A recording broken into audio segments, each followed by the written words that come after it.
Hello my friends, and welcome back to the channel. You're watching Project Dark Knight Horror, and I am your host, the Dark Knight. Today, we're going to be focusing on ghosts, poltergeists and demons. We're going to take a deep dive into the world of the paranormal. And don't forget, I've hidden a secret word somewhere in the video. Your mission, if you choose to accept it, is to find the word, along with the timestamp, and drop it down below in the comment section. And the first 3 people to comment the right information will get a shout out at the end of the video. Now, let's begin.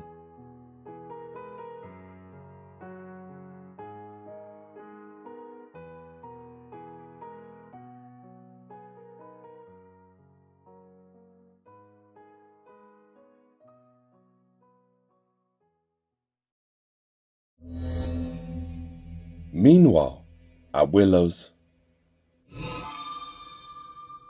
The update. For chapter 1, we're checking back in with Willow Hunter.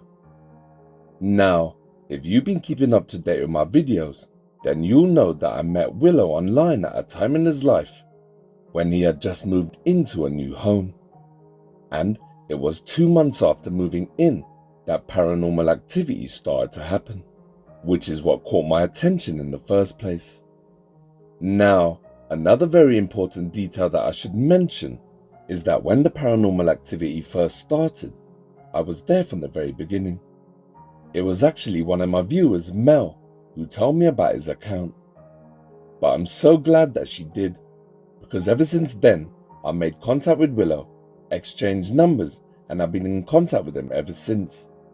And the fact that he lives in the UK has made it even easier. But ever since then, I've kept you all up to date on his haunting. Basically, you've seen his haunting from the very beginning. Now this has only happened a handful of times, but to get to see his haunting in its early stages, and then watching it as it progresses and gets stronger, is absolutely fascinating. There's so much we still don't know about the afterlife, like what happens when we die, and why do some spirits linger in locations, while others move on? And does time go by at the same speed for spirits? Or what happens to a spirit if they choose not to pass over? And do we even have a choice in the first place? These are but a fraction of the countless amount of questions that I have about the paranormal and the afterlife that plague my thoughts. But I digress. Until that day, I'll take each case one at a time, which brings us back to Willow. We watched as the haunting was in its infant stages with voices, EVPs and doors opening and closing. We was there when Willow said he felt like someone was watching him, and that fact was reflected to his cat Kari, who stopped going downstairs, even at the cost of not eating. And when Willow tried to entice her downstairs to eat, Kari wouldn't set foot off the stairs. Then, we watched as Willow walked around his abode taking photographs at the request of his viewers that maybe something ghostly might be captured on film. And that fact was cemented when Willow did indeed capture a shadow figure peeping out from behind the coats, just outside his door. Mind you, it's the door that keeps opening and closing on its own. And we watched and listened to the moans and groans from disembodied spirits calling out to be heard. The haunting was indeed getting stronger. And then we watched when Willow was woken up throughout the nights by loud bangs and noises. Cupboards and drawers would open up on their own, and the whole time Willow recorded it using his phone and his CCTV, and he uploaded it to social media for us to watch. And in today's video, I'm going to show you how it started to move heavy objects. The haunting has always stayed downstairs for the best part of about 6 months or so, but in the last video, we saw the activity move upstairs straight into Willow's bedroom, opening the baby gate and his bedroom door. Willow's whole house has now been invaded. No room is safe. The activity carried on getting stronger over the following weeks, and that's when it started to interact with other members of Willow's family. On the weekends, Willow has his son and daughter, and one afternoon, on the 21st of February this year, while his daughter was playing with her toys, something happened. The spirit or entity would continue to touch, move and interact with objects and toys. And soon would come the day when Willow's daughter would lock eyes onto a shadow figure herself. And then came the night when Willow heard loud bangs coming from downstairs, and when he checked, this is what he found. Watch. And I'm just like, I need to have all my electronics on, like my fucking Xbox and my PC, in order to even, like, relax. It's fucking ridiculous, but that's what's going on. Let's go see what's going on downstairs.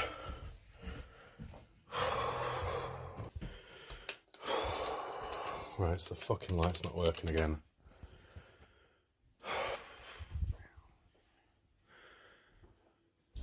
What the fuck?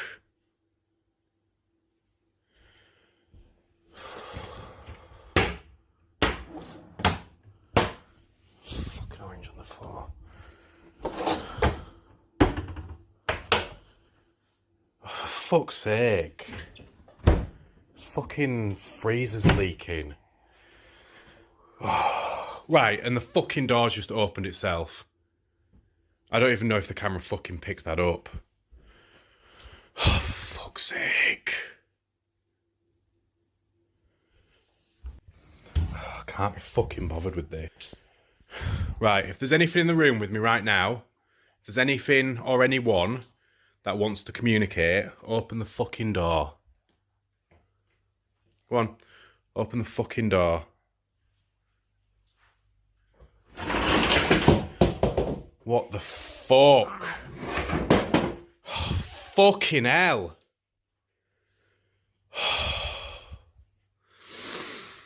Oh my god.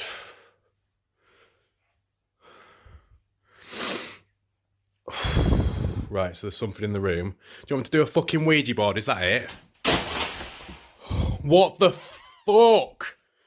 For fuck's sake. Fucking... Right.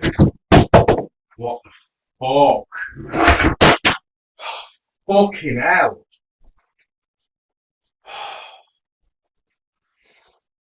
Oh my god.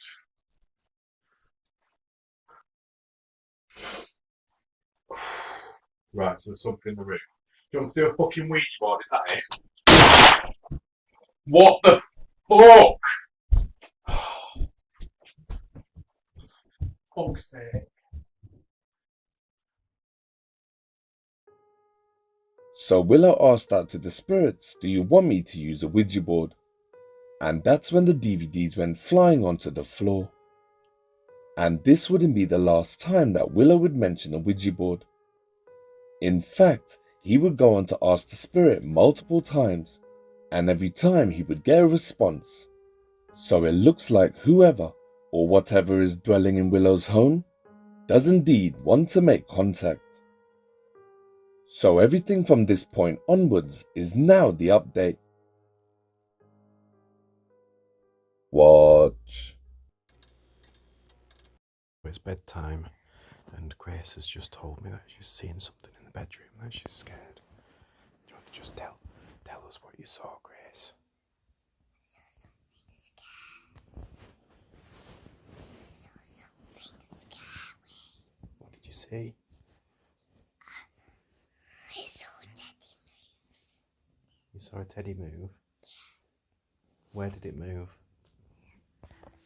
I just saw a teddy move. Which one? The panda one. The panda one? Yeah. What the fuck? What the fuck?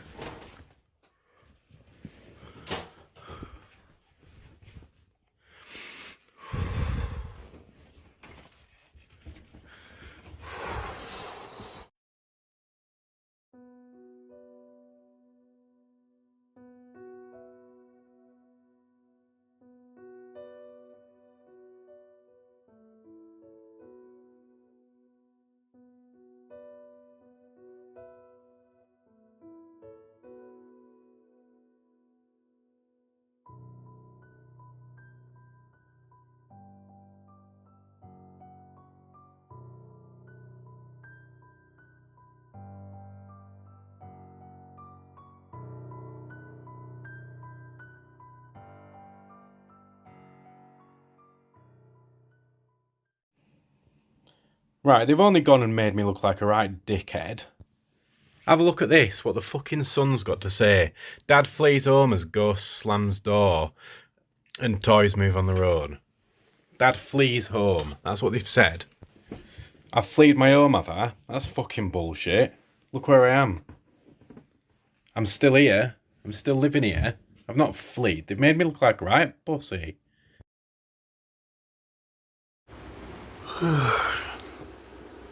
Right, so I got woken up last night to Corey coming in meowing, which I know it might sound normal having a cat, but she doesn't meow that often. And yeah, I heard a loud bang as well at one point, but I was just too tired to do anything, so I'm still too tired now, but I need to get up. So go and investigate. It's a bit late, but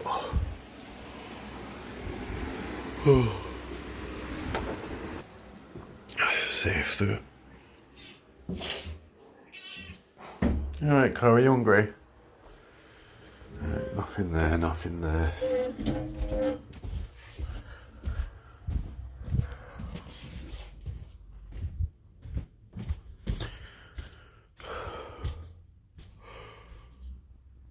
Right, so that's what the bag was. And the skateboard. Right, and this.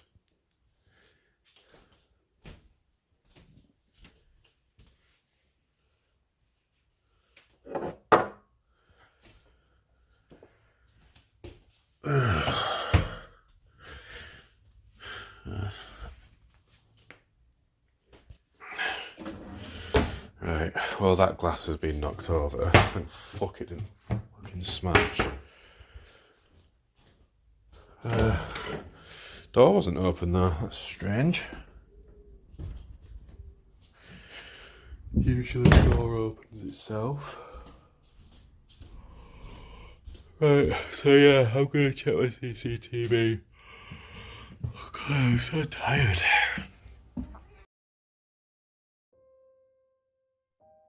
Recently, the Sun newspaper printed an article on Willow's haunting, stating that it's one of UK's most genuine hauntings. This was about 2 months ago, and as you're about to see, the activity has got a lot stronger. Now, even though Willow's haunting is legit, he still gets a lot of people who thinks his haunting is fake. Some people just can't accept it, just like this. Watch.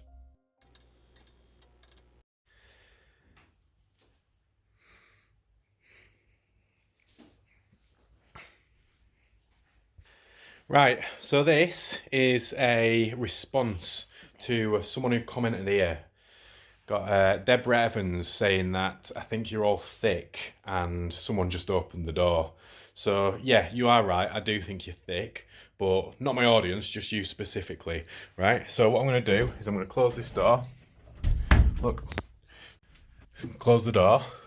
Now I'm going to go downstairs so you can see I'm nowhere near the door.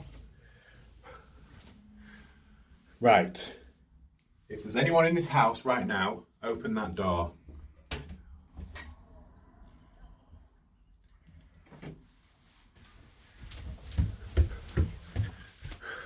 Right, and look, there's the camera recording me, so you can see, well, you can see with your own eyes, both sides of the door. So, yeah, explain that one, Deborah. Now recently, Willow brought home a plasma ball, and in the previous video we saw how the ball would light up, even without being plugged in.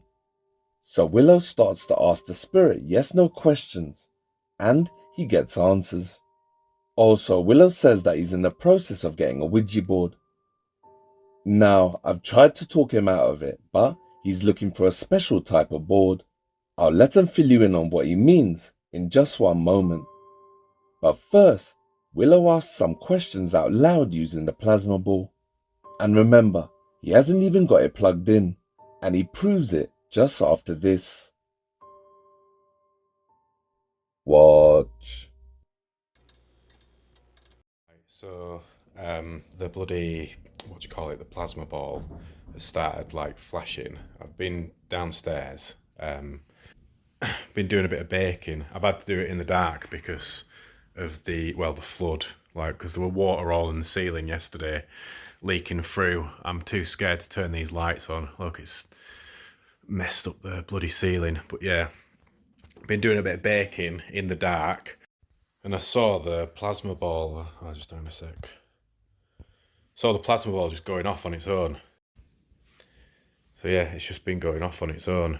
Don't know if you can see it. Well, I don't even know if it'll do it, but with the torch on, it's gonna, if I just turn the torch off. Right. Is anyone there? If there's anyone there, communicate through the plasma ball. Yeah, it's not doing it now. Oh, yeah, it just did it. Right, so someone's there. And do you want to communicate with me? And how do you want to communicate? I guess it's got to be yes, no. Do you want to do a Ouija board? Right. Fucking hell. So yeah, that's weird, because it's not even plugged into anything. Like, and it's not got a battery built into it either, so like, I don't have a fucking clue. I do just want to say, for all those people that keep saying it's fake, can I fake this? Right, here's Corey's food. Corey, can we get your food? Come on, come and get your food. It's right there. Come on, Corey, come and get your food. Come on, come and get your food. Look, it's right there. She knows it's there. Look, pick it up. Look, there's your food, Corey. You can smell it. Come and get it then. I'll just pop it down here for you.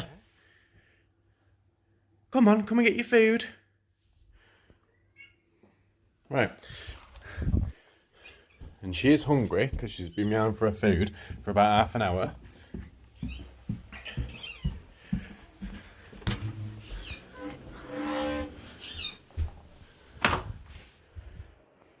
No one's surprised, surprise. She's eating it. But she won't eat it when it's downstairs. And that's how it's been since she fucking moved into this flat.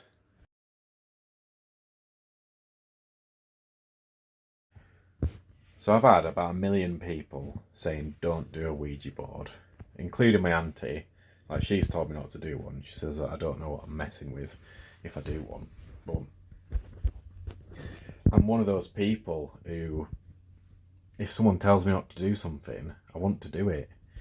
And well, yeah, with all of this communication with it, whatever it is, it seems to be very keen for me to do a Ouija board. So I want to do one, but I've had a Ouija board in the past. It was like a cheap tacky one from Hasbro that was like a little thing that you move your fingers around. It was made out of plastic.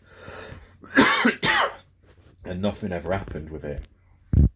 But I was thinking, well, I might give it a go with one, but I want to do it properly. And I'm just wondering, where do you actually get a proper Ouija board from? Because there's like, I've looked all over the internet, and there's a bunch like on Amazon, eBay, and all these other websites, and they all just look like mass-produced, cheap, tacky ones. And what I'm after is, like, I feel like if it's gonna work, it needs to have a bit of like dark magic in it or something. I'm like wondering, where can you get like an occult Ouija board, like for example, like 100-year-old Ouija board that's like got human blood mixed in with the paint that's like painted it, made out of real wood, like handcrafted type of thing, if they even exist. But I'm guessing they do. Like I imagine in the occult world, like those, like, people make those things, And I'm just wondering, like, where do you get like a proper Ouija board from? Like one that's made by like a witch or like someone who knows what they're doing. Because if it's gonna work, I feel like it needs to be made properly. It can't just be mass produced in a factory with bloody plastic in it and stuff. Like, so yeah. If anyone can point me in the right direction of where I can get one, or even better, because I know a lot of people are wanting to get rid of Ouija boards.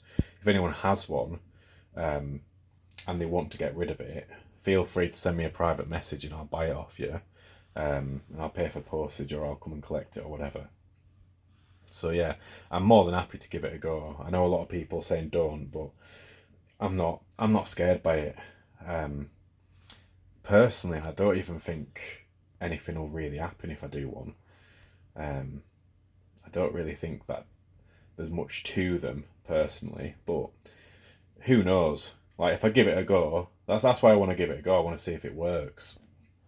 I've also heard about, like, because I've been researching a little bit into the occult and stuff, and like magic, not magic like, well, I do a bit of magic with like card tricks and stuff, but magic with a K, if anyone knows about that, because it's a very niche thing, but I've been looking into that a bit, and I'm very interested in something else that you can do. I remember trying it when I was a kid. It's not the same thing that I'm thinking of now, but it was this game where you'd stand in a dark, like you'd stand in the bathroom in the dark and light a candle and stare into the mirror and say like Bloody Mary 3 times, that kind of thing. And yeah, it freaked me out when I've tried it in the past. Like, really scared me. I don't think it'd scare me now because I'm not as scared as I used to be. But I've heard about, I don't think there's anything to Bloody Mary either. Like, that's just an example. Because this thing that I've been looking into is where you stand in front of the mirror in a dark room and just stare into your eyes. And apparently you start to hallucinate, or you start to see things like in your peripheral vision and that kind of thing. And I'm very interested in giving that a go. I might do that on camera and kind of report what I see. Now, personally, I don't really think there's anything,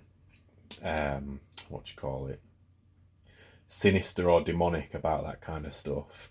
I mean, I'm not really a big fan of like demons, angels, that kind of thing. I don't really think there's much to that, but yeah, I think it's more likely that you're just tapping into your subconscious in a similar way to how when you're dreaming, you're hallucinating, aren't you? I just imagine when you're doing that, you'll start seeing things which is a part of your shadow or whatever. So yeah, I'm gonna probably give that a go soon.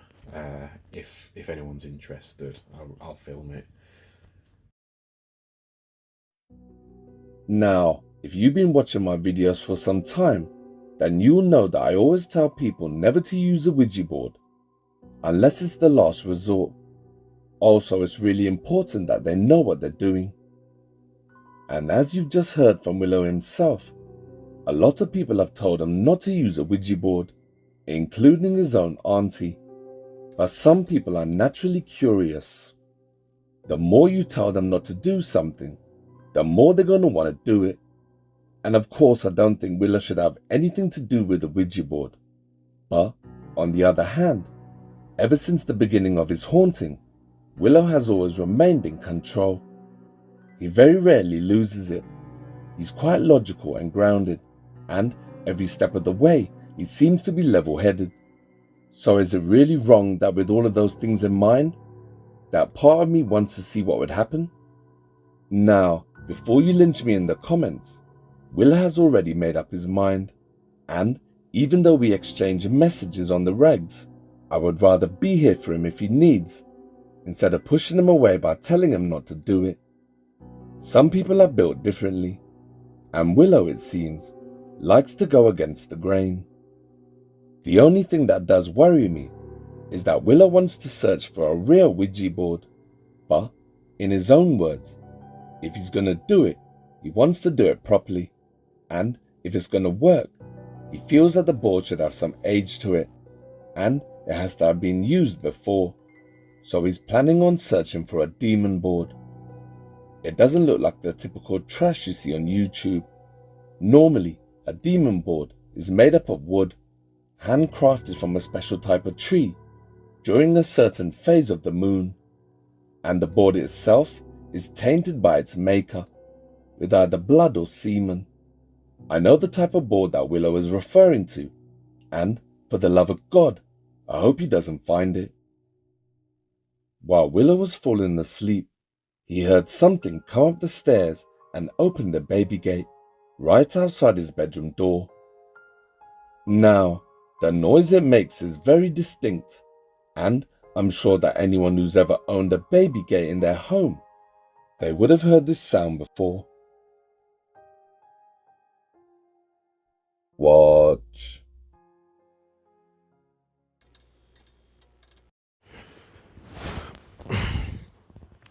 Right, so I just got woken up to the sound of the stairgate buddy creaking. It's one of those things that I don't know if it's just like when you're dreaming, and like, 'cause I have it quite a lot, or I have in the past, where I wake up to the sound of something, like a bang or something, and I think that something's happened in the house, but it must have just been in a dream. But yeah, it was so loud.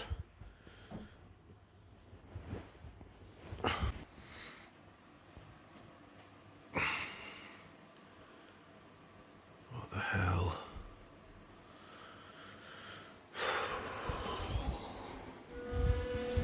Right, well I know that I didn't imagine that. That was real. So yeah, I know I wasn't dreaming now because I just bloody heard it.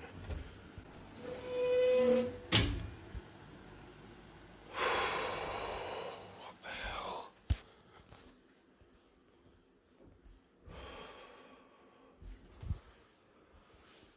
Well, I guess people are going to say that I just brought this on myself, haven't I?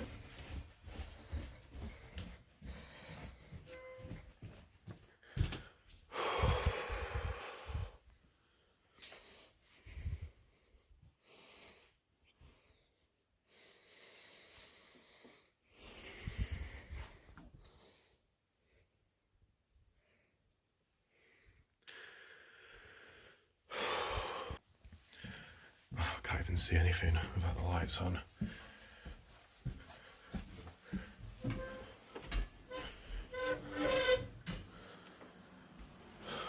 Right, I'm too tired for this.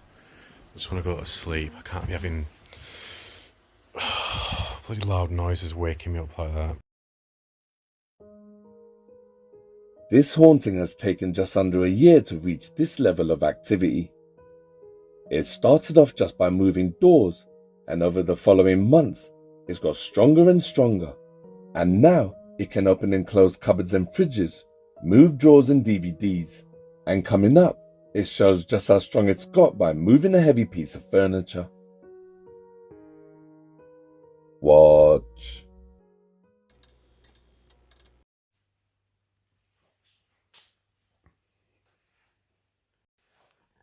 Right, so I just came downstairs and I saw that the bloody plasma ball's going off again, on its own. So yeah, I'm going to ask it some questions and see if anything happens.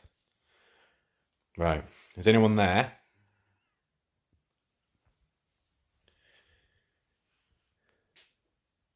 If anyone's here, make the plasma ball light up. Or if anything's here.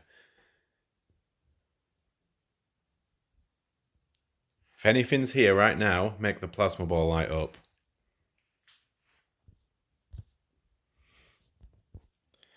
Right, well, it's not working. So, oh, it's just off. Right, so you finally joined us. Right, and I don't really know what to say. So, have you been wanting to communicate with everything that's been going on? Okay, and why? Why have you been trying to communicate? Do you want to hurt me? No? Okay, so you don't mean me any harm. Okay. Right, so I don't really know what to say, to be honest. Have you been scaring Corey?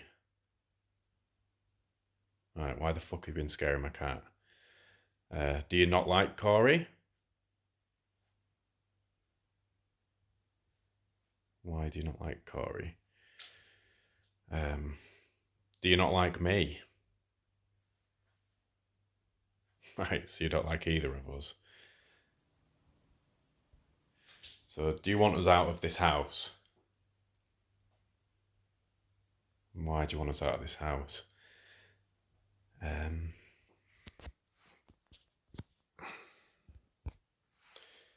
Right, so that's really weird. Corey's just been staring this whole time as well. Look at her. Bloody typical. She goes upstairs just as I say that.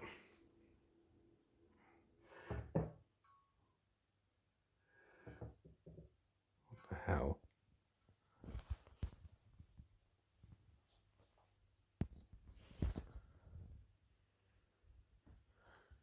Right, I swear that just moved.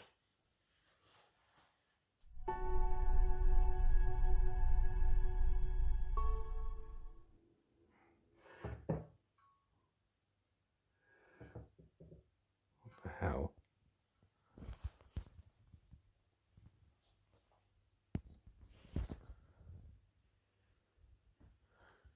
Right, I swear that just moved.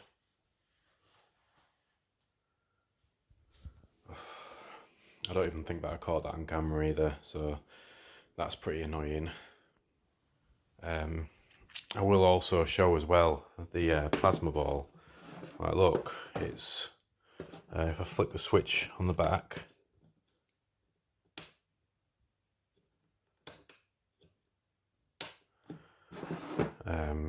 just so you can see that it's not battery powered, and there's no plug sockets even on this wall either.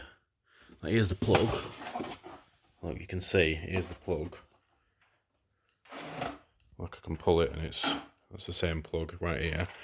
And yeah, there's not even a plug socket behind this wall. So for all those people saying it's fake, there's no plug socket here. And clearly there's no plug socket behind the games because, well, oh, I'm making a right mess fucking moving this.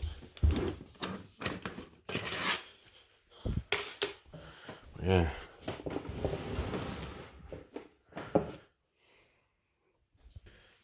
There isn't even a plug socket there, so all those people saying that I've just got it plugged in, I don't. Right, so somebody suggested to me that the next time the plasma ball goes off, I should ask it some better questions to begin with, because my mind went blank last time it happened.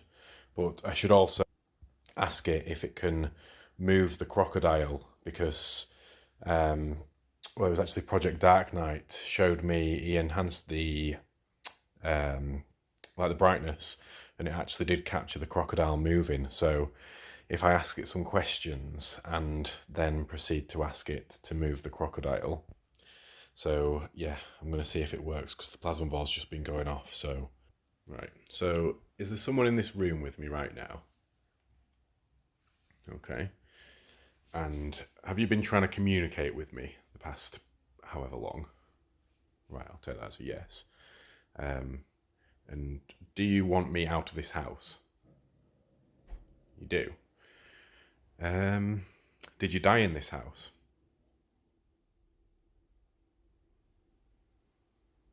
So you didn't die. Right, so if you didn't die, then what are you? Are you a ghost? Are you a poltergeist? Are you something else? What the fuck? Did you just move that crocodile? Are you a ghost? Are you a poltergeist? Are you something else? What the fuck? Did you just move that crocodile? Can you do it again? Fucking hell. Can you do it again?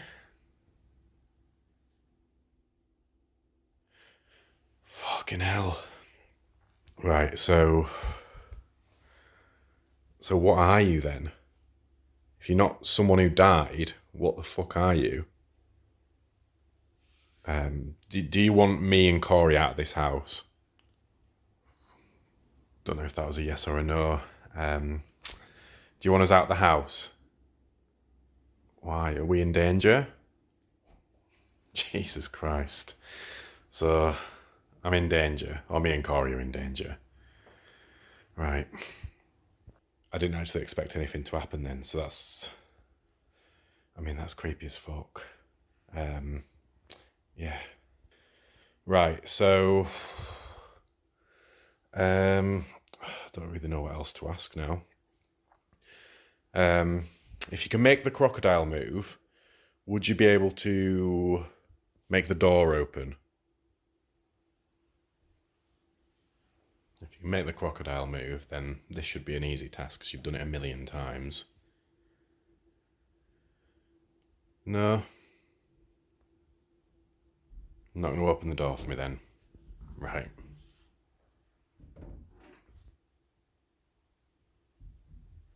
Right. I didn't think it was going to happen then. Yeah, I'm getting a little bit freaked out, to be honest. I think that's probably it for now.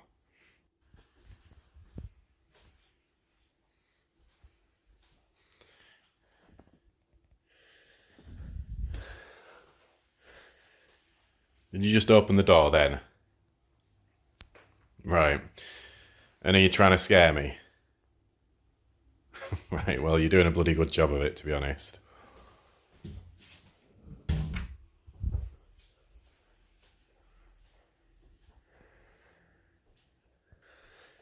Yeah, and I will also say as well, so at some point during the day, this just came off on its own. Didn't capture it, obviously, but it just...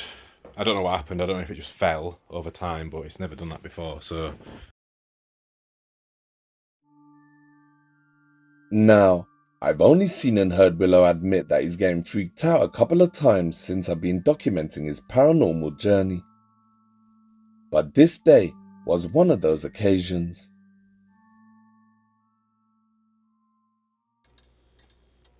It's like my 10th time trying to record this video now. So I've just come downstairs to this. So all of my games, well, not all of them, but you can see some of my games have been knocked off and my whiteboards come off the wall as well.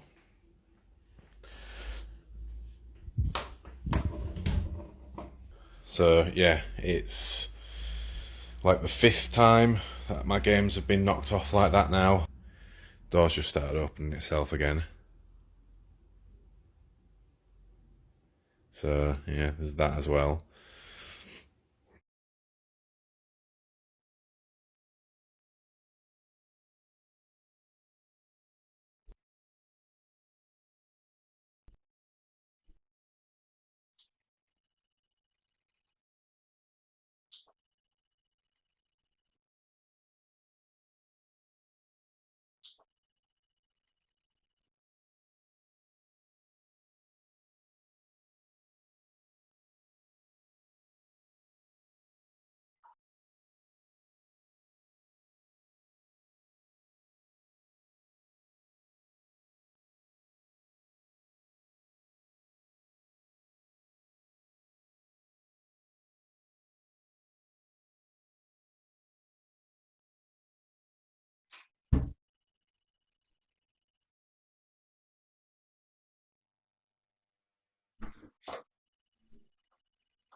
Right, so I've just grabbed my camera and started recording because the whiteboard was just like thrown off the fucking wall. The CCTV picked it up and now the plasma ball's going like crazy and the fucking door's opened as well. So yeah, I figured now's a good time to start recording. So yeah, I thought I'd ask the plasma ball some questions. And if you're wondering what's going on with the camera, I'm using night vision because it's a feature on my new phone. I thought I'd give it a go and see if it picks anything up. Is there someone in the room with me right now? Just flash the plasma ball. Right. And have you been trying to communicate with me? Right. So what exactly is it that you're trying to communicate with me then? Are you trying to tell me something? Are you trying to scare me? Like, what is it? Do you want to scare me? Are you trying to tell me something? Are you trying to scare me? Like, what is it? Do you want to scare me? Right. So you want to scare me. I'll just try something actually. So a while back when I was asking you questions, I asked you if you were a ghost and if you died, and you said that you didn't. Do you remember that? And do you remember claiming that you were a demon as well? And just for all the people watching as well, I do just want to show you that this plasma ball is not plugged into anything. The plug's right here. There's no plug socket behind the wall or anything like that either. So yeah, it shouldn't be going off like this. And regardless, it isn't just the plasma ball, is it? It's everything combined. So yeah, so you claimed that you were a demon that's trying to scare me. So do something to scare me right now. And just as I expected, the door would open. So that seems to be your go-to, the door. Are you trying to tell me something? Are you trying to tell me to leave? Is that it? Right. You want me to leave the house? And why do you want me to leave? What's so bad about me being in this house? And just so you can see as well, there's no one downstairs. The door's locked anyway.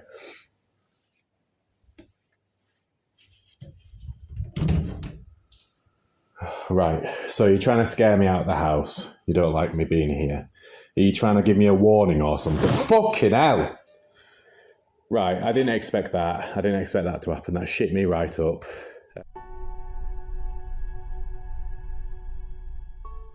Are you trying to give me a warning or something? Fucking hell! Right, I didn't expect that. I didn't expect that to happen. That shit me right up. Now the plasma ball's going fucking mental. I think that's it for today. That's fucking scared the shit out of me. Yeah, I'm done with that.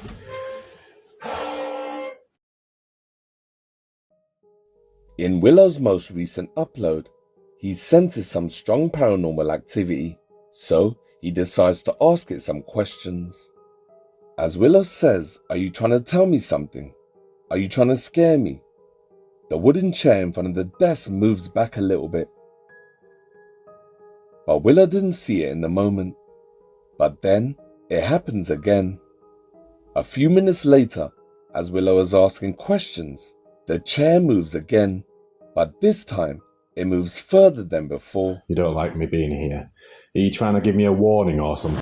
Fucking hell! You don't like me being here. Are you trying to give me a warning or something? Fucking hell! So there you have it. That's what's been happening over at Willow's house. This is now the third time that I've featured Willow's haunting, and he's already sent me some more videos of the activity that's going on in his home for another future update.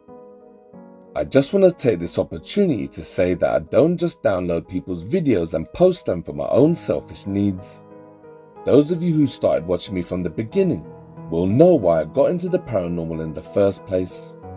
I had my very own paranormal nightmare, and back then people didn't talk about it, and when they did, most of the time people were ostracized. Also, there wasn't any help available like there is now. My mum used to say that she would see a spirit man wearing a hat standing over her bed watching her while she slept, and whenever she woke up he would disappear.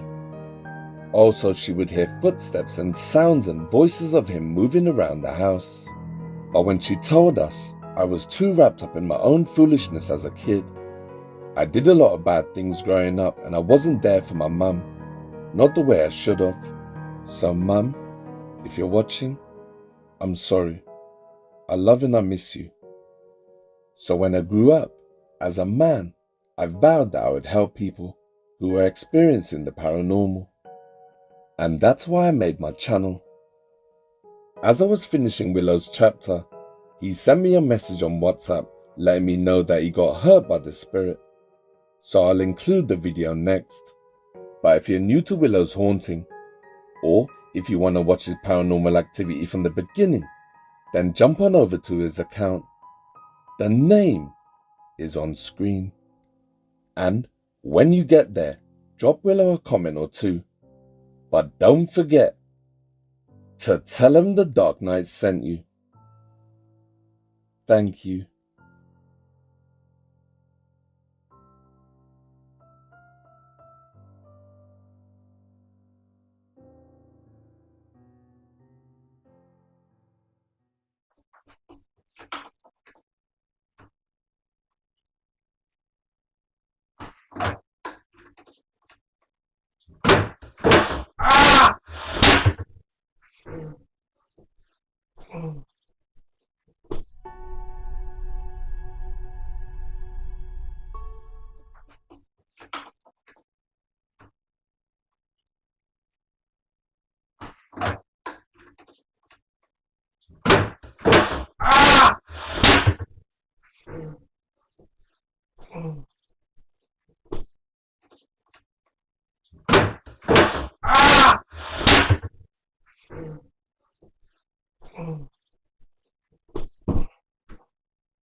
The Liverpool Poltergeist.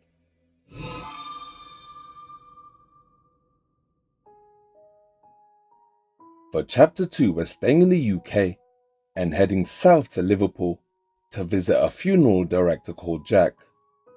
Jack is also a social media content creator over on TikTok, where he uploads many videos about the most haunted locations here in the UK. He also collects haunted objects like dolls, Ouija boards, paintings and statues. He also has a YouTube channel that is dedicated to scary stories, but he's mainly active over on his TikTok account that goes by the name of the Jack-O-Lantern, where he visits haunted and abandoned houses and locations all over the UK. Jack first appeared on TikTok on the 31st of August 2022, which is almost 4 years ago, and since then he's managed to grow quite a big following. Jack is normally seen visiting towns and cities all over the UK, giving background information on the town's history, also visiting its most haunted locations, like hospitals, churches, town halls, pubs, houses, schools, and abandoned closed-off parts of the underground. So if you enjoy your paranormal with a side of history, then the Jack-O-Lantern TikTok account is the channel for you. And join him as he kicks in the doors of some of the most scariest haunted locations, all over the UK. He also takes things home with him that he finds on his travels, as a sort of souvenir. He also collects haunted objects that he stores in his home in Liverpool. The first time that Jack ever experienced something paranormal was in the town of Bolton, when he visited Smith's Hall. The location is known to be very haunted by the spirit of a little girl. The hall is very old and was built in 1485 by its owner John Barton, whose ghost has been seen by hundreds of visitors roaming its hallways while carrying a lantern. But it was the spirit of a little girl who made herself known to Jack and the other visitors when they all heard the disembodied voice of a child laughing. I have visited many haunted houses, graveyards and hotels, yet never experienced paranormal activity myself until we went to Smith Hills Hall in Bolton. The hall was built in 1485 by John Barton. His staring ghost has been seen many times in the medieval hall, along with his wife on the upper floors. Inside, you'll also find the footprint of Catholic martyr George Marsh, who allegedly stomped his foot when John Barton condemned him to be burnt at the stake, ordered by Queen Mary Tudor. But it was the spirit of a little girl who made herself known to us. At one point in the Great Hall, 2 of us heard a child singing a lullaby behind us. Another was tapped on the head. But most shockingly, all 4 of us heard a giggling little girl when filming my nephew. Take a listen and decide. What's that? Get me out of here. Jack has been collecting haunted objects and storing them in his home in Liverpool for years. But things haven't always gone according to plan. For the last couple of years, Jack has been experiencing ever-growing paranormal activity behind the scenes. Now, he didn't want to mention it because he feared that his viewers wouldn't believe him, saying that it was fake because his channel is already about creepy content. Also, he thought that the activity would die down by now, since most of the time he's away from home. But the activity started to get stronger, and it overflowed into his daily life. Jack believes that something either attached itself onto him while he was on one of his haunted explorations and followed him home, or that one of his many haunted cursed objects is responsible for the activity. On the 10th of December 2023, Jack was woken up to some strange noises and banging coming from downstairs, so he took out his phone and started recording. Watch. I have this morning had the most terrifying paranormal encounter in my own home. Can hear banging coming from downstairs. It woke me up this morning, but there shouldn't be anybody down here. Hello? Oh my god. Hello? Hello? What the fuck? Will, you okay? Hello? Oh my god, what's going on? Please forgive the heavy breathing, I was in complete shock here. As some of you may know, I collect haunted artifacts from various locations. Also, is that an orb? Anyway, I was recently interviewed by the Liverpool Echo, specifically regarding this haunted painting I recently acquired. It details a scene of Wigan Town Centre from the 1940s, and allegedly the artist took his own life after creating this picture. The atmosphere in the house has altered since this was brought in, and this morning just proves my theory: this is haunted. Jack has a feeling that the painting that he recently collected has made the activity worse. The artist who is responsible for the painting took his own life just after completing it. Jack acquired the painting at an estate sale from a member of the artist's family. Jack believes that the painting is haunted and that the spirit of the artist is attached to it. Then, on another visit to the UK's most haunted graveyard in Ashton, Jack captured 2 pieces of creepy paranormal activity, and he didn't even know it until he got home. Watch. You join me again in England's most haunted graveyard. Today is December the 23rd, the anniversary of the ghostly lady's murder, so I will try today to make contact. Now, when I came back to edit this clip together, I could hear what sounded like a woman crying whilst I was talking there. I didn't hear anything at the time, but did you hear that? Here's something even stranger. Pay close attention to that black grave there. You can almost see what looks to be like a hand that's coming out the side of the curb set of the grave. Now, apologies for not getting a good angle on this, I didn't see it at the time.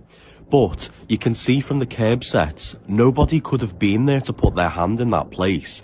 It comes out of the ground. I've slowed it down many times, and to me it looks like a human hand.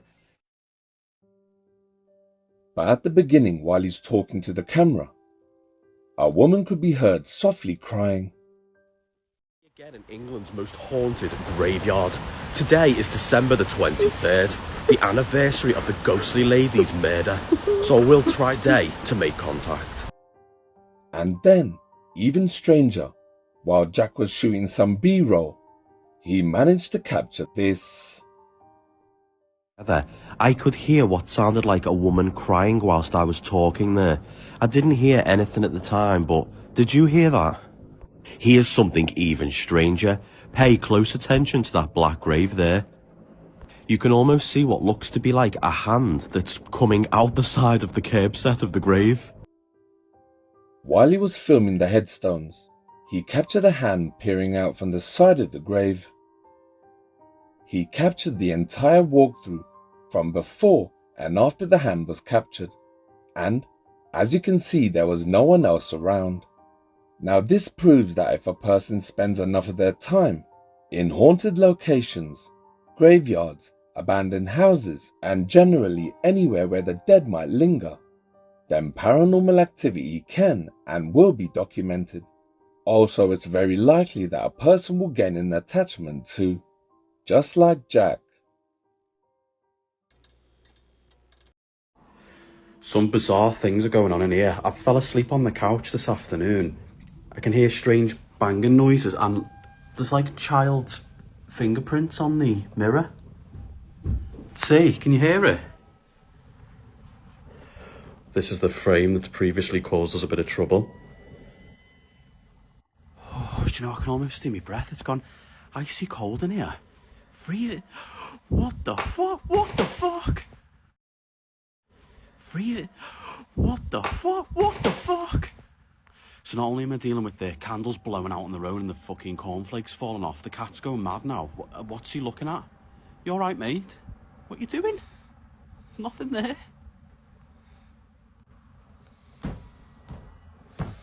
What the fuck? Don't go out there. Fuck, don't go. Stay here, I'm not following you out there.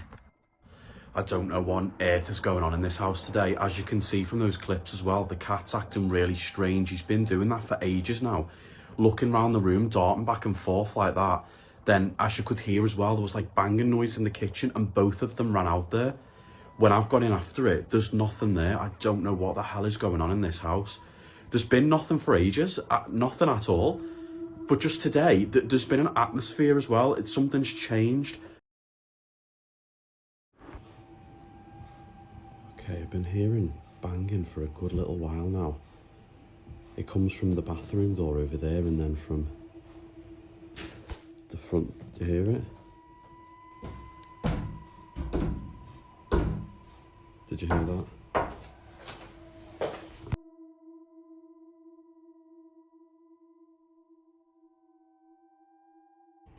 I'm just literally about to pick something to watch and I can hear banging on the... Can you hear it? It's this door.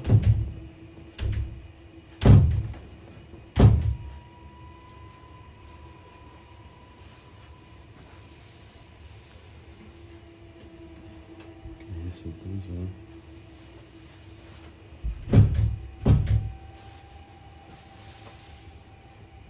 What the fuck? Hello? Hello?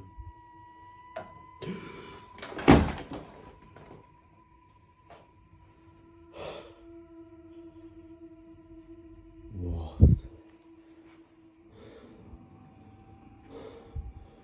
Oh my god, are you okay? I don't know what is going on in here today. Oh god.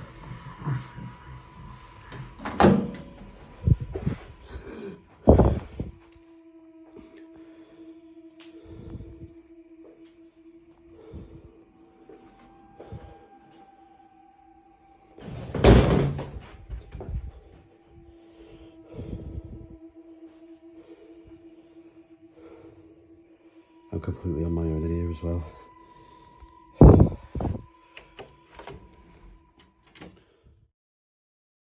What a crazy encounter. Now, I'll give you a bit of backstory. So, folks, I've been waiting to show you that video for months now. I caught it at the end of the summer, around August time, when paranormal activity was quite rife in my house, which I believe to be connected to a few of the haunted objects I've collected over time. Now, since this, nothing's happened in the house apart from very recently when we were on holiday. My mum and sister were minding the house for us and heard someone again knocking on that door, the front door, opened it straight away and there was nobody there. And that's the first thing that's happened in a little while. So I just wanted to share it with you. It's absolutely genuine what I caught one day a couple of months ago, but I wanted to save it for the Halloween season with it being so incredibly good, if you will call it that. Let me know what you thought. Okay folks, as you can see, it's almost 10 in the morning. I decided to start filming because I knew something wasn't right in this house this morning. I've got the fire on, as you can see there, and it's warm outside, but the house is freezing. And furthermore, there's constant, I don't know, scratchy type noises coming from the dining room. So I've got it out there, that's the car, on the off chance. If you're making noises in here, make yourself known. Do it now while I've got an actual camera out again. It's driving me absolutely wild, to be honest. Oh, it's cold. Can you do something to make your presence known? Oh. Oh, my TV's gone off. Right, okay. Ooh, there's a bit of an atmosphere, you know, guys. Cat's acting a bit weird as well. What's wrong?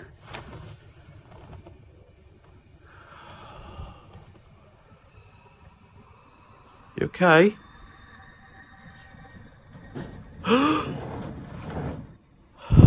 What?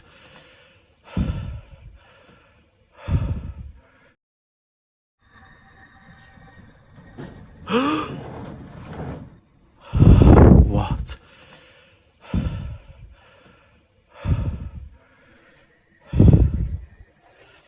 Right, thank you for doing that.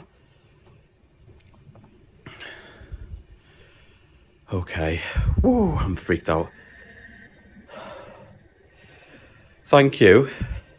What is it you want? Why do you just randomly flare every now and then? The cat is going nuts at the bottom of the stairs. If you've just moved that chair, do something for me again. Can you hear that noise? Sophia, what are you doing?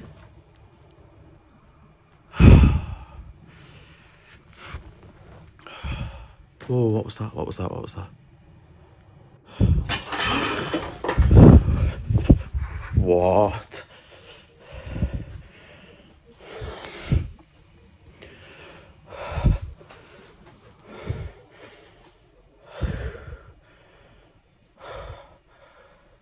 Jesus. Okay, as many of you know that have followed me for quite some time now, every so often I'll get a little flare of activity in this house. It is filled with objects I've collected from haunted places or that are said to be haunted. I'm a little bit shook up by that.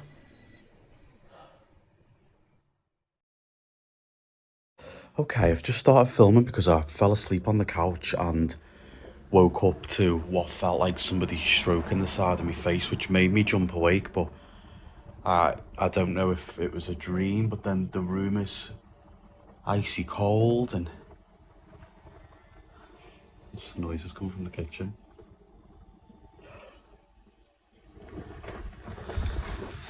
Hello?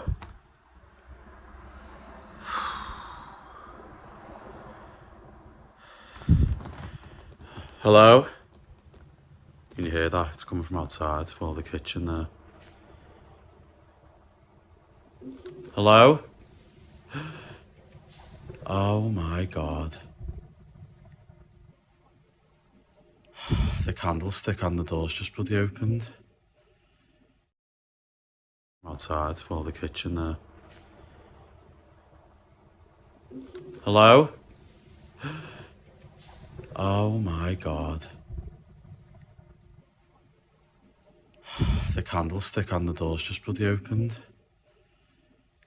What the hell? Hello?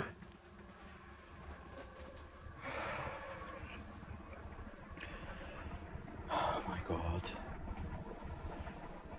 It makes you nervous to fall asleep on the couch, it really does. It's horrible. Is anybody out there? Shit! What the fuck? Shit! What the fuck? That's just hit my leg. What the fuck? Oh. Sophie, okay? The cat's just liked it as well. Oh my god.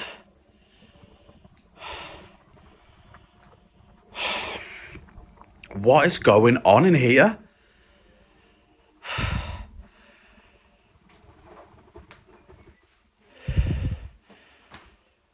What? Just sound like somebody sat down on the fucking chair. Fuck this, fuck off, I'm going in the garden.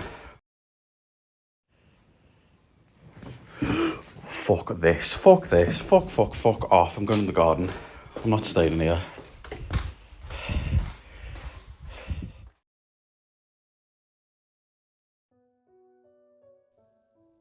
So as you've been watching for the last few minutes, you've seen that the activity in Jack's home has gone from strength to strength. But after a certain period of time, the activity stops and everything goes back to normal, which can last for weeks, even months. Now, this paranormal blueprint, if you can call it that, is true of all hauntings. If people are recording paranormal activity every other day, all year round, chances are it's fake and they're only milking it for views and money. Even the most active cases go quiet sometimes. But when it does start up again, a few weeks or months later, it's always stronger than before.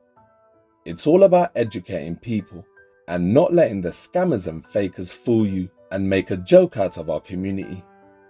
Everything is made out of energy, and when ghosts open and close cupboards and doors, move objects, knocks and bangs and causes electrical interference, this expels energy, and that's why the activity eventually stops. This is what I call the resting phase. The entity or spirit is gaining its energy back, which takes time. There are of course more powerful spirits and entities that can feed off our energy and energy from our pets, leaving us feeling lethargic, dizzy, and, in some rare cases, with even health problems. But luckily, these cases are rare. Now when you research the paranormal like I have, and you cross-examine hundreds of cases, you start to see patterns and similarities.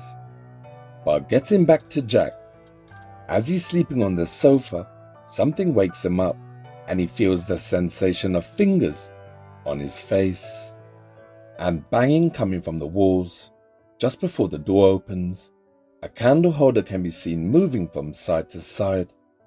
Then just below him, a mug falls off the table onto the floor. Now, if you watch that in slow motion, you'll notice that it was the paper that got pulled out. Then the mug fell. I mean, no disrespect to Jack, but if your home is filled with haunted objects and you spend most of your time hanging around graveyards and haunted locations, it's no wonder that your home is haunted. And then of course the cushion gets launched towards Jack. So after this video was posted, which was on the 10th of May 2025, the activity in Jack's home completely stopped, and for the following months absolutely nothing happened until 8 months later, when the activity started again with knocks and taps. Watch.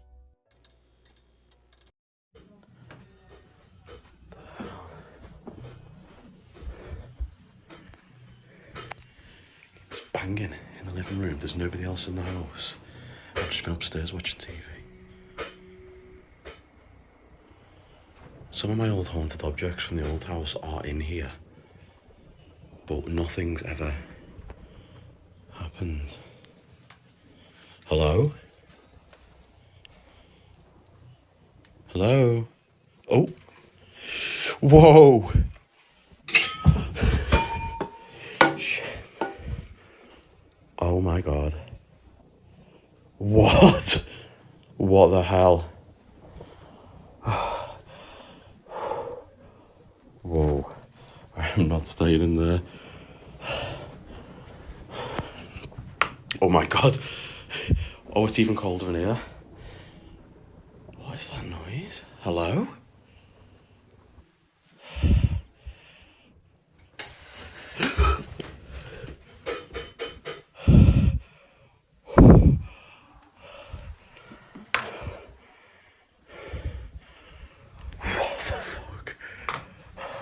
Oh my God. Well, it looks like my objects are back at it again, doesn't it? What the hell? What the hell? What the hell?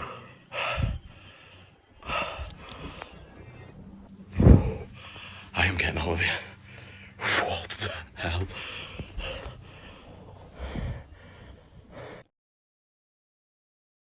I posted a video on the weekend about some absolutely insane paranormal activity that's been starting up quite randomly in my house. So for a bit of context to that video and give you a bit of a backstory, I've collected haunted objects for 3-4 years now. Whether that be, you know, antiques with a bit of a dark history to it, to objects from haunted locations that have been donated to me, some that people have sent me because they thought it would be of interest to me.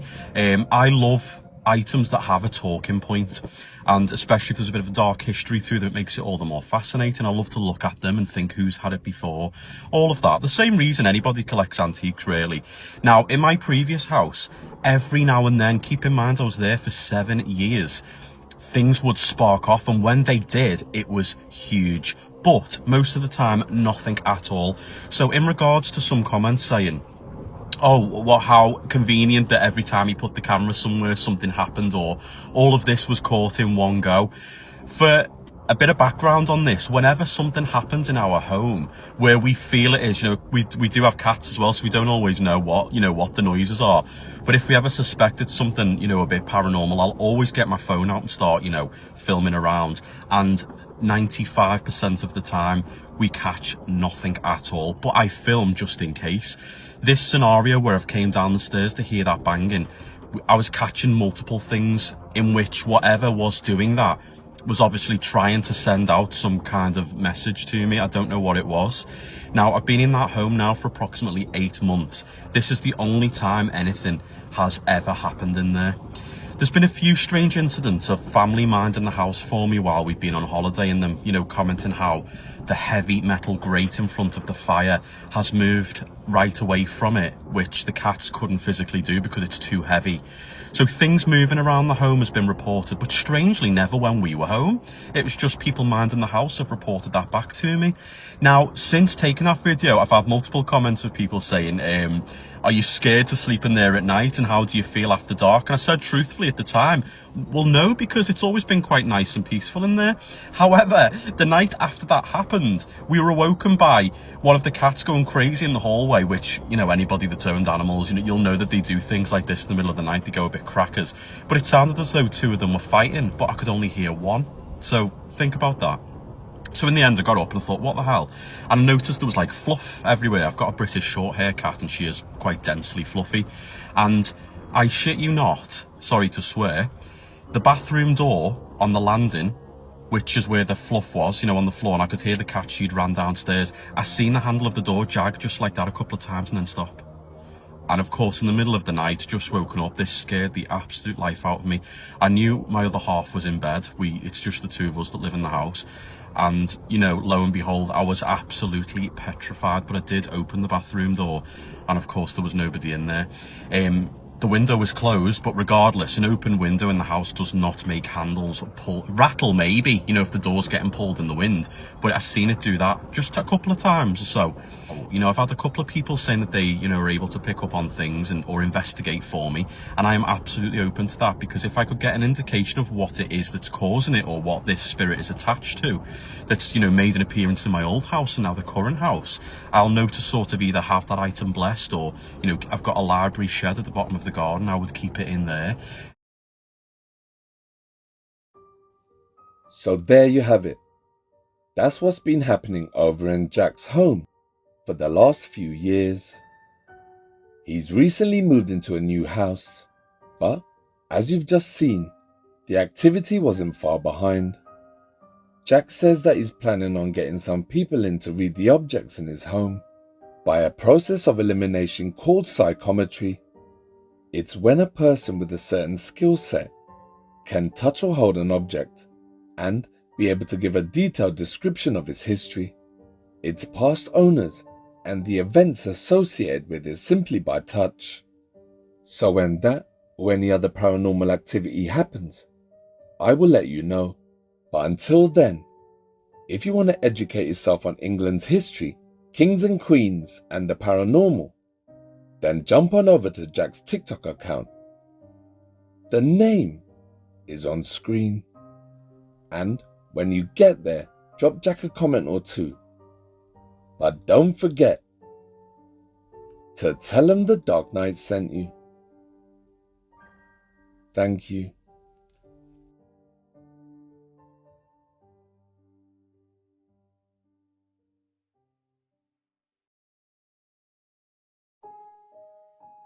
If you're enjoying my work so far, and you're interested in ghosts, poltergeists and demons and strange dark mysteries, then subscribe to my channel Project Dark Knight Horror and turn on the bell icon so you'll never miss one of my videos.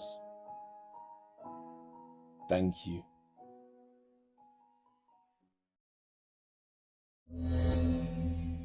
The Voodoo Mask. The update. So a couple of months ago, I featured an account that was a bit of a mystery to me. What happened is, as I was about to upload a video, I found out last minute that one of the cases I was about to feature was in fact actually fake.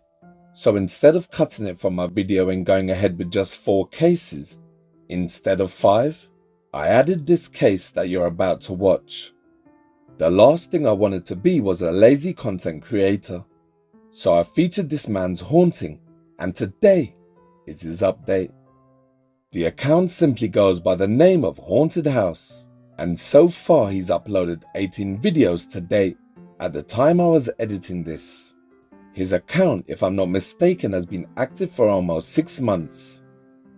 In 6 months, this man has recorded a small amount of videos, and since I last featured him, which was over the Christmas period, he's uploaded 5 videos in 4 months, which equates to about 1 video a month. So by that alone, this tells me that he's not uploading for views or to make money. Also, it's hard to capture real paranormal activity because you don't know when it's going to happen. So before we get to the update, let me give you a quick reminder on what previously happened. The paranormal activity in this man's home is menacing, and the poor chap is absolutely terrified. The only background information I have is that the man bought a pair of authentic African tribal voodoo masks from a car boot sale somewhere in the Midlands. Now, to all my viewers who don't live in the UK, a car boot sale is exactly how it sounds. People rock up to a park or a certain location with goods that they want to sell. They pay a fee to the landowner, and basically they sell their knickknacks out the back of a boot or a van, hence the name car boot sale. And you can find absolutely anything you want at a car boot sale. And to all my American OGs out there, a car boot sale is like your version of a yard sale. When the man bought the masks, the ticket said authentic African voodoo masks, and they came as a pair. The twins weren't identical. one was more unique than the other, and one stood out more. Now, I don't know why, but the man sold one of the voodoo masks, probably to make some money. But regardless, he split the twins apart, and he was left with just this one, which has been hanging on his wall ever since. Now, not long after he brought the mask home and he hung it on his wall, the man noticed a strange presence settled in his house, and that's when the door knocking began. Also, there were really loud footsteps, which you'll hear in just a minute, as well as scratching sounds. The man also has recorded poltergeist activity, and he's seen a shadow figure in the house. And it seems that whatever this entity is, it doesn't care about being seen. In fact, it's quite bold. The Kabu owner who sold the masks said that he bought the two masks from an African market when he was on holiday, and he told the man that they were used in rituals. But regardless, our man would house the mask on his wall for the next few months, racking up terrifying paranormal activity, before he had no choice but to take down the mask. Also, I believe that separating the two masks had an effect too, angering whatever was attached to it in the first place. Watch. I just heard, I swear I heard this glass go ting, you know, like that noise. Even the cat's coming over to investigate. Yeah, I know, some weird shit's happening, innit, kitty? There's the weird mask.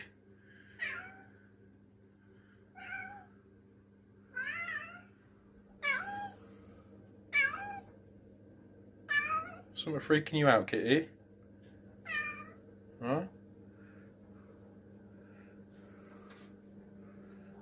Yeah, I swear it was that glass. Weird African mask, is it you? Could be the African mask. Brought some voodoo magic.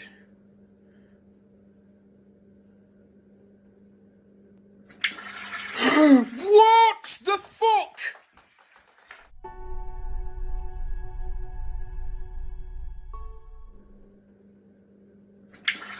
What the fuck? Oh shit. Oh shit. Oh shit. Oh shit. Oh shit. Oh shit.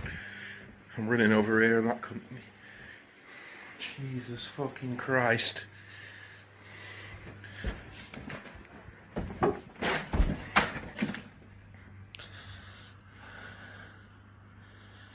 Oh my God.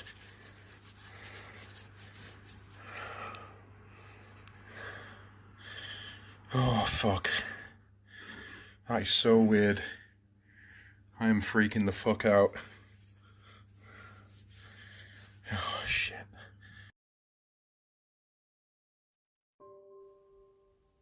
Ever since he brought the masks home with him, and then he sold one, his cat is now always walking around meowing all the time, and just generally seems a bit stressed out, and it's even started to lose fur.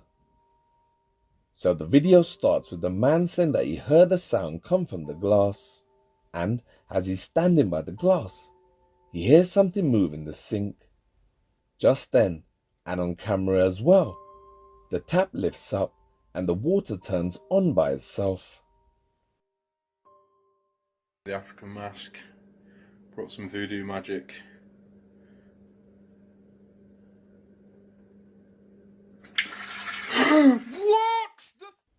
The man admits that the events of the last few days have been starting to get to him. He hasn't been sleeping well, and he's starting to question if he should stop recording. In fact, you don't know this yet, but things get even worse for him when he sees a shadow figure watching him. And then the account goes dead. But in the days leading up to that, he starts to try to interact with whatever is in his house by asking it questions with a piece of paper that says yes or no on it, and he uses a coin as a type of pointer, and the spirit does reply. Next to the mask is a wind chime, and in the video you hear it move. And again, his cat starts meowing for attention, cause it can probably sense something. And that's when the coin on the floor starts to move, when the man says, "Are you friendly?" It slides to no. And coming up, the man tells us about the masks and where he got them from, and he gives us a closer look. Watch. Right, I just started recording again. Because I'm sat on the toilet and I can hear something beeping downstairs, and the only thing that beeps like that is the fucking fridge. Oh, fuck. Like, if it only beeps like that when the fucking fridge door is open. I don't even look. Oh my fucking god.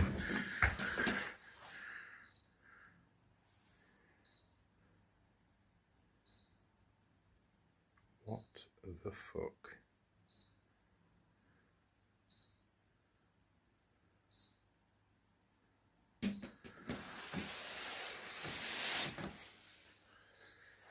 I'm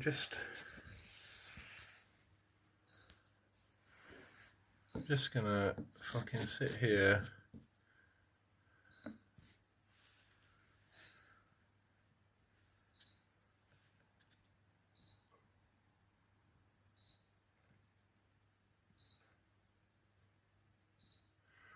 Whoa, did that wire just move? No. Whoa, what the fuck? What the fuck? Did you see that? That fucking what? Oh no. It's actually moving, man. It looks like a fucking snake or some shit. What the fuck?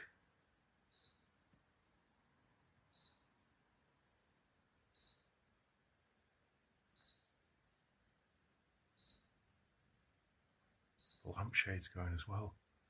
They're like moving towards it. What the fuck?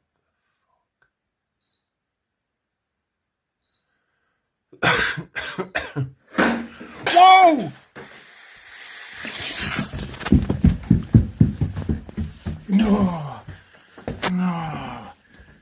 No! No! No.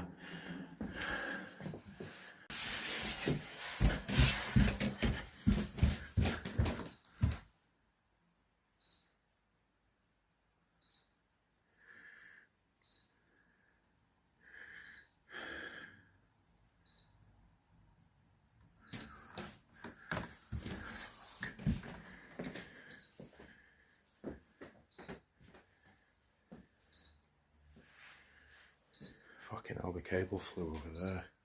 That was what was moving in the bowl. A little wooden insect stick fucking thing. Milk bottle.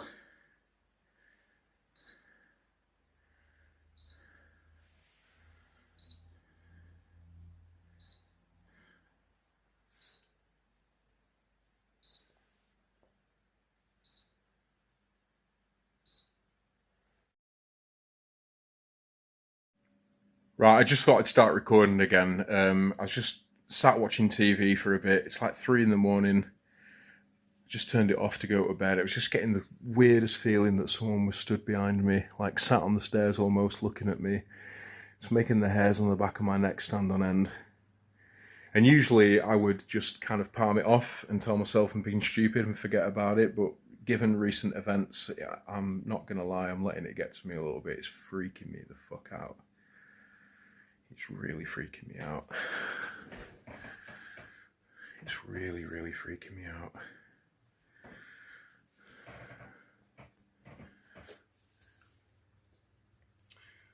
I left this little note, yes and no, with a £1 coin. Kind of asked it a few questions before I left earlier to go watch the boxing, and it hasn't moved, so that didn't really work. But yeah, I just feel like right there, man, Me and my dad used to live in this house.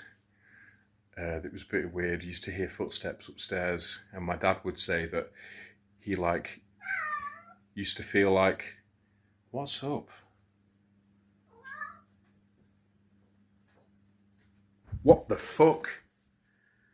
Did you hear that jingle then? Hear that fucking jingle? That definitely fucking moved.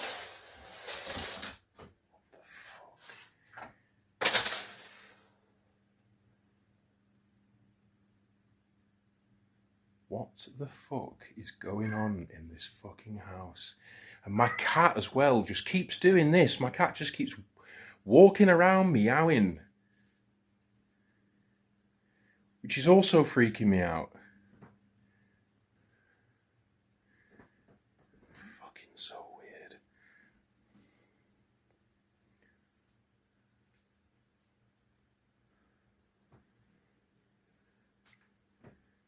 So weird.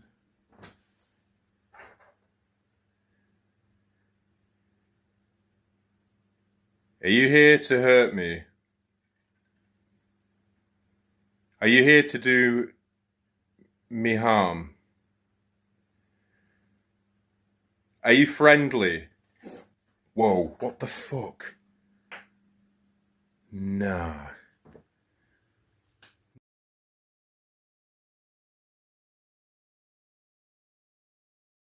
Nah, fuck off. No way. What the fuck? No, man.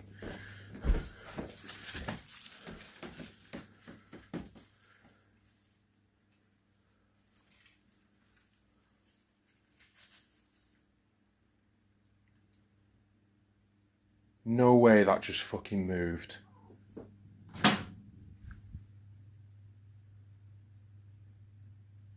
Loki? Loki? You need to get out of my house, whatever you are, whoever you are, you need to fucking leave. You need to leave right now.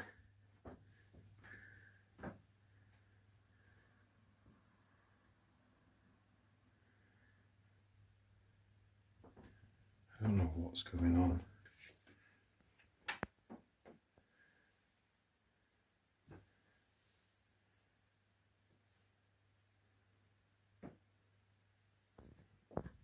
Fuck's sake.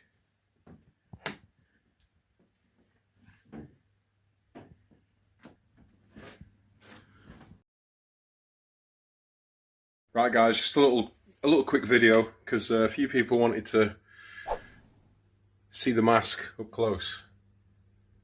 So here it is, the infamous mask. You know its glory. It's kind of a beautiful and creepy thing all at the same time. I did have two of them.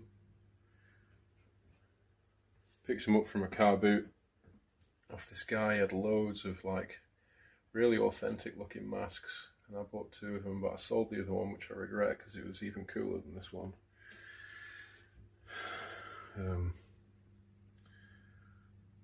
But yeah, like look at the eyes. They just look weird, them eyes.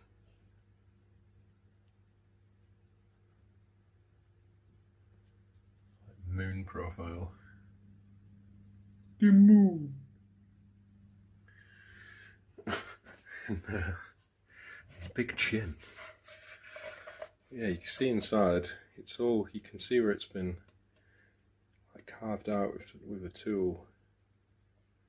Just about to see the markings there from the chisel. And it has a really weird smell to it. Kind of like a burnt kind of wood, musty wood smell. But I have no idea how old it is. Not a clue.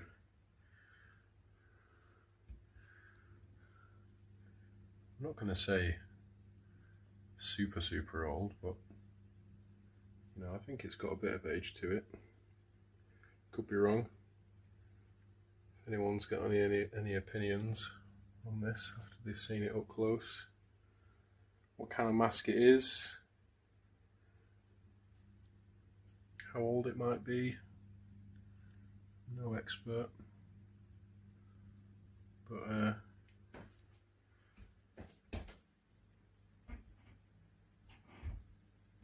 what the fuck?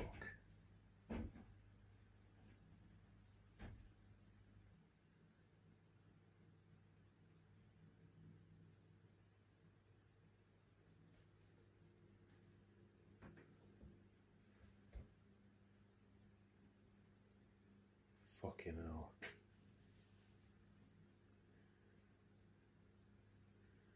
Well, that's not fucking freaky, is it? Jesus fucking Christ.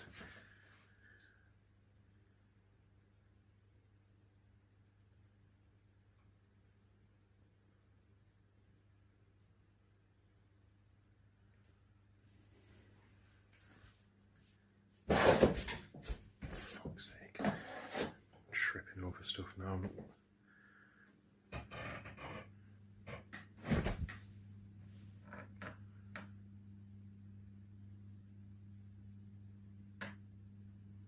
Hello?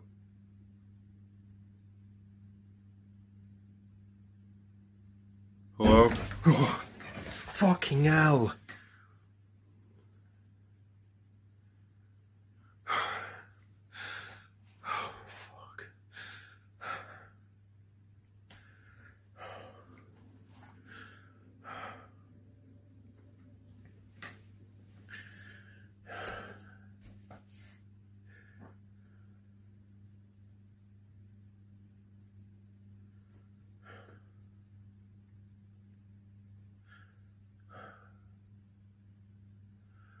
Everyone's been saying, why have you got the lights off all the time? The landing light does not work, right? There's no bulb in this light. Because usually, I ain't fucking shit scared of going upstairs. But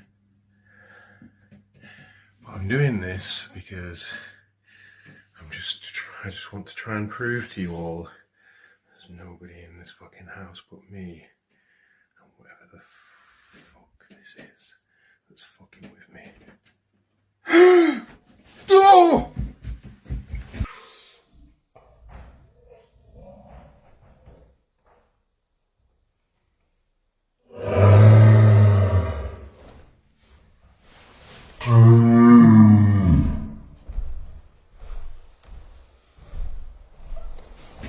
Oh my god! Oh, you fucking hell. There was a figure in the window. There was a fucking silhouette in the window. There was a silhouette in the window. Oh my god.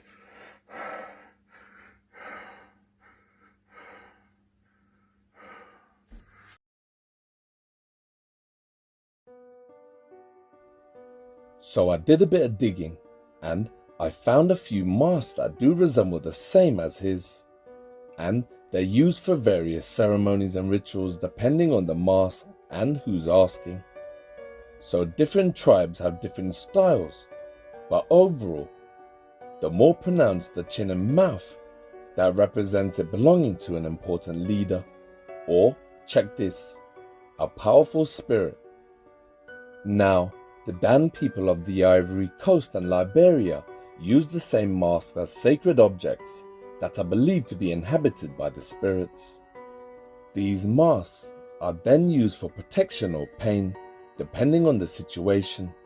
But if that is an actual ceremonial mask, I think there's probably a very good chance it is the cause of all his paranormal problems. And then, also when you add in the selling of the second mask, now that's just fueling the fire. And if I'm right, all that anger is now focused on our man.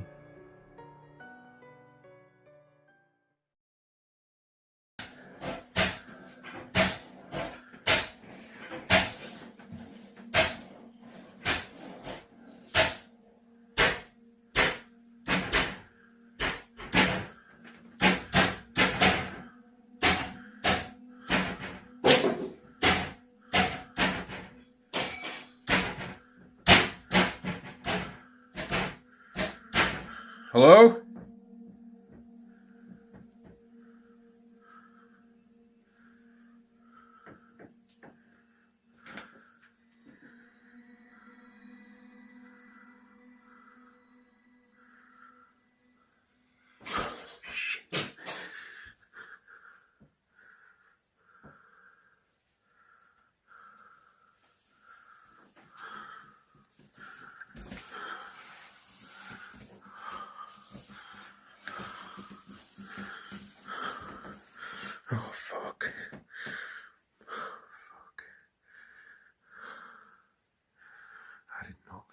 light on.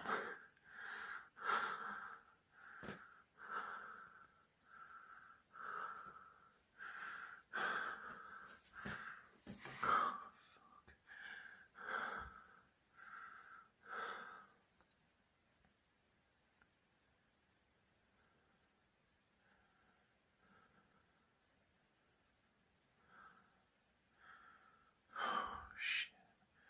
Stuff on the floor. Oh, fuck!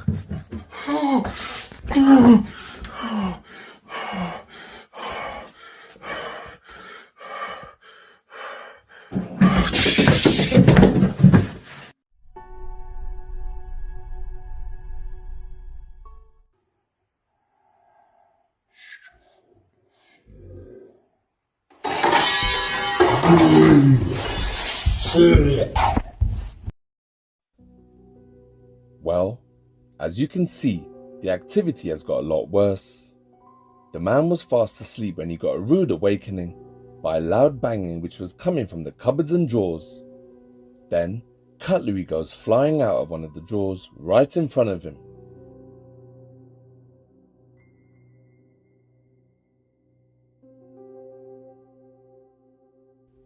He runs upstairs out of breath, and then you hear loud heavy footsteps run up behind him. All he can do is slam the door shut and lean on it. So far, I've not heard back from the man, but sometimes these things take time. And leading up to this video, people in the comment section have been telling the man to get rid of the mask, but we don't know if that's gonna work. What if the man gets rid of it and the activity continues? The mask, if it even is the reason for the activity, might be like a genie's lamp, and if he gets rid of it, the spirit might not be able to leave. But he said he's gonna get help from a priest, so we shall see. But in the meantime, he took the mask off the wall, and as soon as he did, he started to hear noises coming from upstairs. Watch. Right guys, we just started recording because I took the mask off the wall and started hearing creaking upstairs like that. Exactly that. I don't think whatever it is happy.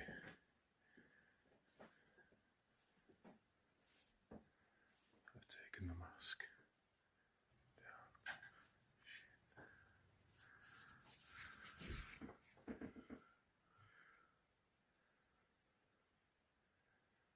Everyone's screaming at me in the comments to get a light bulb, so holy shit. That is definite creaking coming from upstairs.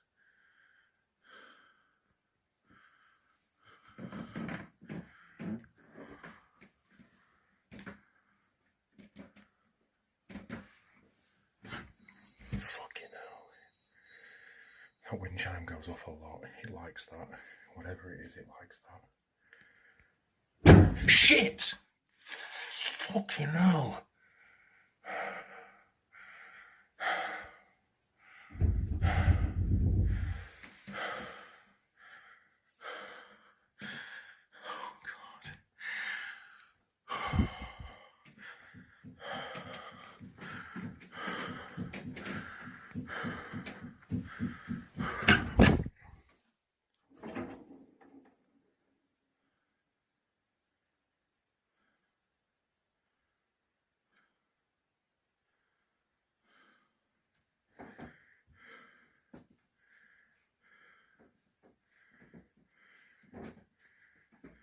Oh, that's open.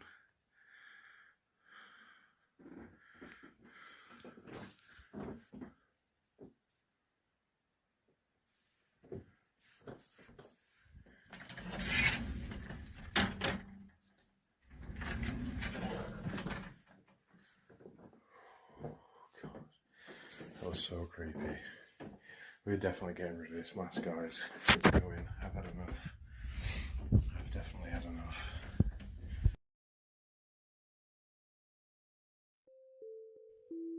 So after this video, the account went quiet for about 4 months.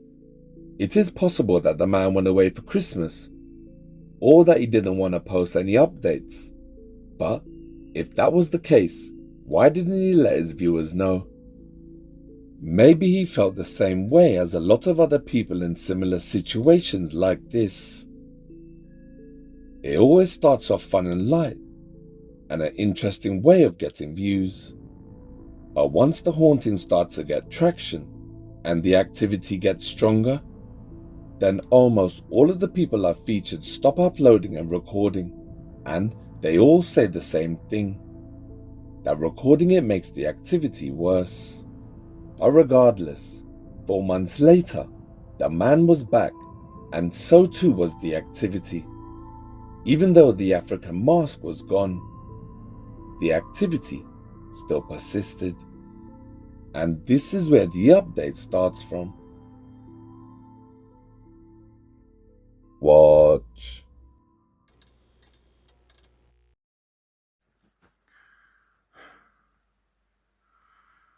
I was just sat on my computer watching the football, and that noise started. Fucking hell.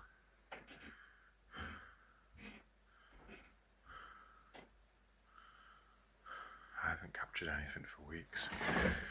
I've been feeling quite unsettled in this house still, even with the mask on. It's that kind of feeling that someone's watching you. Fucking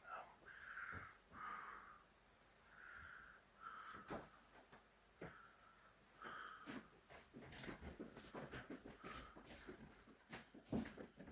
Hello?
Fuck's sake.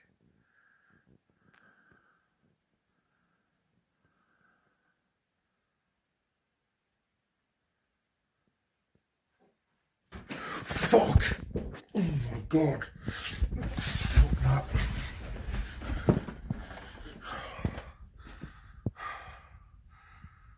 Fucking hell.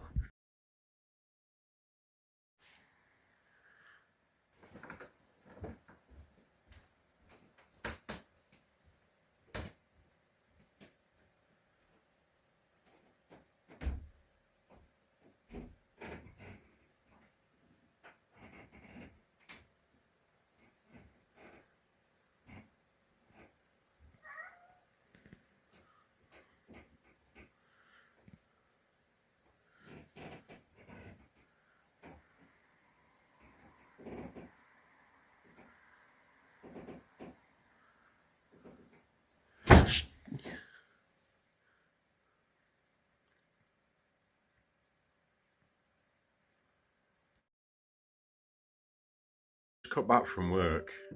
Look at this, what the fuck?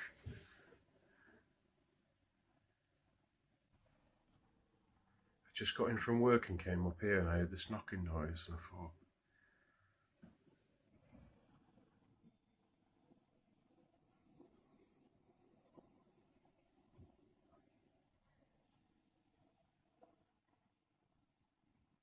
whoa. That is definitely moving.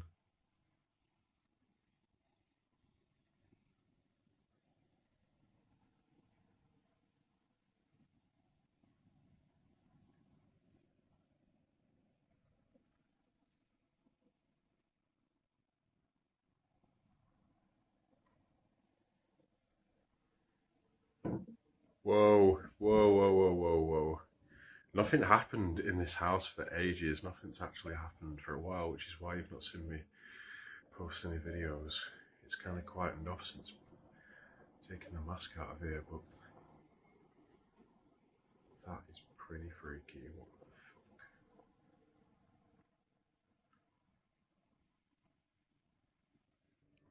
Someone's still in this house. You want to do that again? Someone's here. Open the cupboard door. Whoa! Whoa, whoa, whoa, whoa, whoa, whoa. Shit. Oh my God.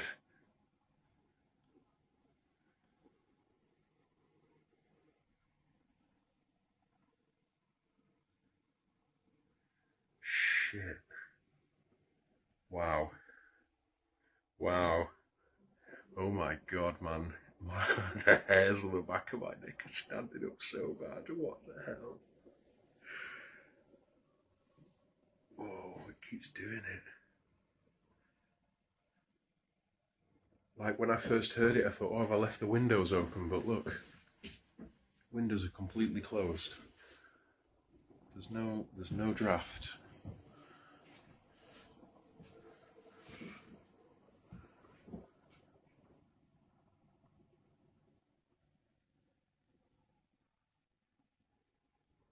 Can you open the cupboard again?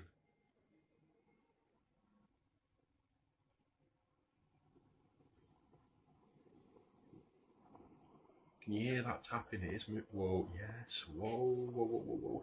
And like, guys, just, you know, there's the. Okay, I can show this, but look, I know all the fishing line conspiracy theories are in the comments on a lot of these ghost videos. There's no. I don't really know what this is proving, but look, there's no. My hand isn't getting caught in wire. There's nothing there. That is just some pure freaky shit.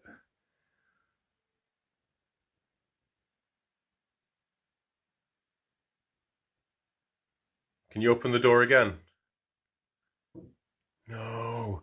No, no, no, right. Okay, we're leaving now. We're leaving. That's enough of that.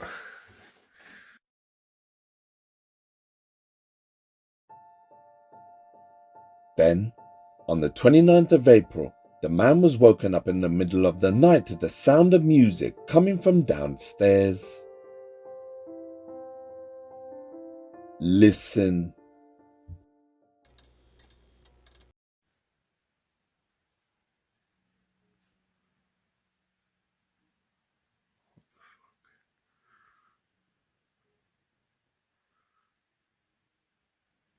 I was just laid in bed and I can hear music and I swear that's coming from my computer.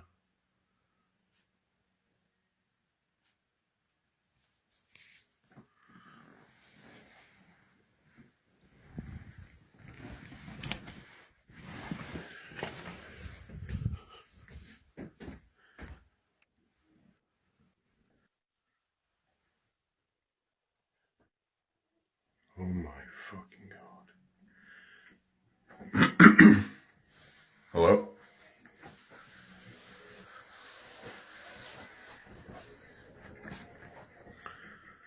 Oh my God.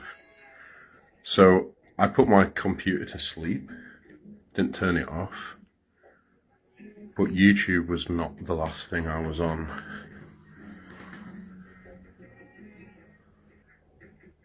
That is so creepy. Like, when a computer's on sleep, you have to, like, click a button, right?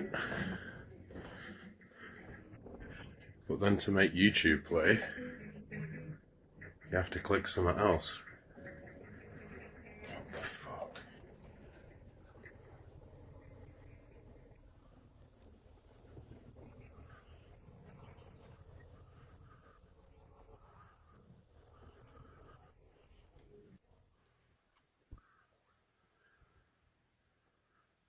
That is so creepy.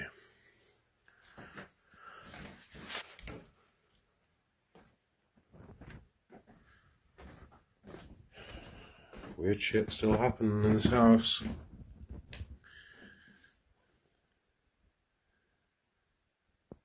Make the music play. If you did that, whatever's in this house.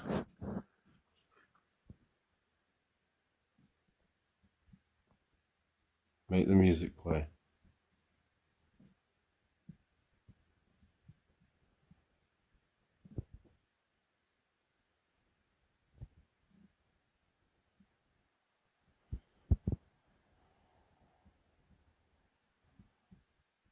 No. That was really strange. That's never happened before. And I quite often, I'm really bad for leaving my computer on like sleep and not turning it off. That's never happened. The hairs on the back of my neck standing up. That's so creepy.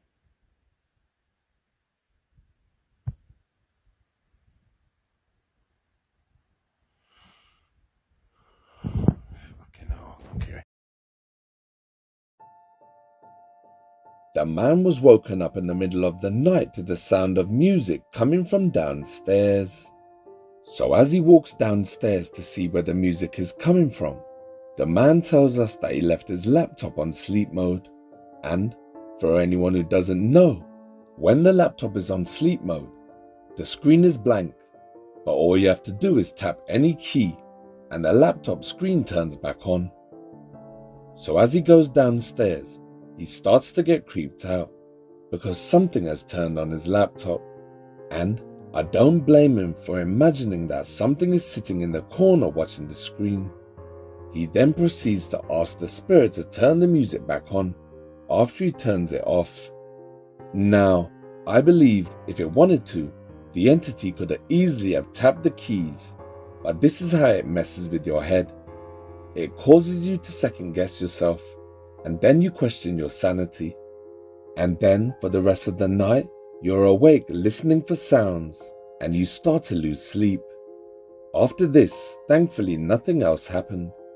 It seems that the activity is still present in the house, but ever since the man took down the mask, it also does seem like it's less aggressive. When he had the mask up on the wall, his taps were always turning on, his cupboard doors and drawers were opening and slamming, and kitchen knives were launched into the air, not to mention the running footsteps and the banging on his door. So there you have it. That was the update, and if you're new to this haunting, then check out his account from the beginning. I highly recommend it. The name is on screen, but when you get there, don't forget to tell him the Dark Knight sent you. Thank you.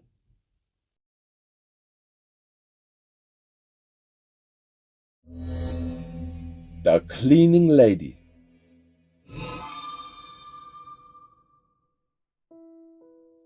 For Chapter 4, we're leaving the UK behind and flying to Mexico to join a woman called Sarah, who runs a cleaning business all over Mexico City. But she's not your average house cleaner. The thing that sets Sarah's cleaning business apart from other similar cleaning companies is that Sarah cleans locations where people have died in. So what happens is, when a crime has been committed, the police get involved and investigate the case. Then, the body or multiple bodies get removed from the location. After all the authorities have finished and left the scene, that's when Sarah gets the green light to start her work. She'll arrive at the location with all the background information files, how many people have died in the house and in what rooms, also the nature of their passing, if it was weapons used and if any drugs were involved. And 9 times out of 10 there's always blood and other bodily fluids left on the walls, surfaces and on the floors, depending on how long the corpses were left to decompose at the location. The fluids and the smell vary from not that bad, right up to it being so strong and pungent that it makes Sarah puke. So working in locations where people have died in very violent situations, it leaves a mark on the atmosphere. Now, something that I've talked about on my channel a few times is a process that's called the stone tape theory. If you're interested in the afterlife or the paranormal, or you've been watching my channel Project Dark Knight for some time, then you'll already know what the stone tape theory is. But let me explain. When a person dies in a horrible way, either violently or very fast, or if a traumatic event happened like a fire and many people perished, their screams, pain, horror, confusion and rage in their last few moments before death are blasted into the environment, and it gets soaked into the stone and the wood, the very fabric of the building where the traumatic event happened, and it gets stored like a recording. And when paranormal investigators, visitors and the building owners enter into the location, that's when they pick up EVPs, whispers and voices, but also they hear screams and echoes, using nothing but their ears. Many paranormal experts claim that when that happens, it's like a memory of a traumatic event playing on a loop that continues to play on and on and on. Even when people start to forget, the building will always remember. So it's no surprise that when Sarah is working at these locations, she hears whispers, voices, EVPs, knocks and taps, footsteps and doors opening and closing. Watch. Esta casa se ha limpiado muchísimas veces porque la gente no dura rentando. Rompe el contrato por una u otra cosa y tuvimos que venirla a limpiar el día de hoy porque ya mañana se van a mover. Se las quiero enseñar. Lo raro es que dice el realtor que no dura la gente. Esta casa se ha limpiado muchísimas veces porque rompe el contrato a la gente. Ay, no mames. Ya es noche. Estoy sola. Chingados, está ahí.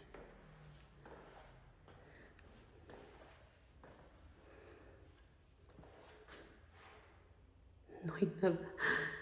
Esta pinche casa la han rentado un chingo de veces. Y no sé por qué rompe el contrato la gente. Ay, no, déjenme regresar así porque me dio cosas a la pinche puerta. Y dicen los señores que rentan aquí que miran demasiadas cosas. La gente no dura viviendo aquí, rompe el contrato, así que vamos a grabar un poquito para allá. Ese pinche cuarto ahí no sé qué fregados es. Ya las muchachas me están esperando allá afuera. Miren, allá me da cosa. Tengo que prender la luz. Ahorita voy a ir a prender la luz para seguir grabando. ¿Te imaginas? Para que la gente rompa el contrato acá, es porque de plano no aguantan a vivir aquí. Y ahorita les voy a enseñar lo demás para allá. Déjenme prender la luz. ¿Dónde está la luz acá? Chingada madre. Ahí está. Ok, ahorita les voy a enseñar. Esta es una recámara.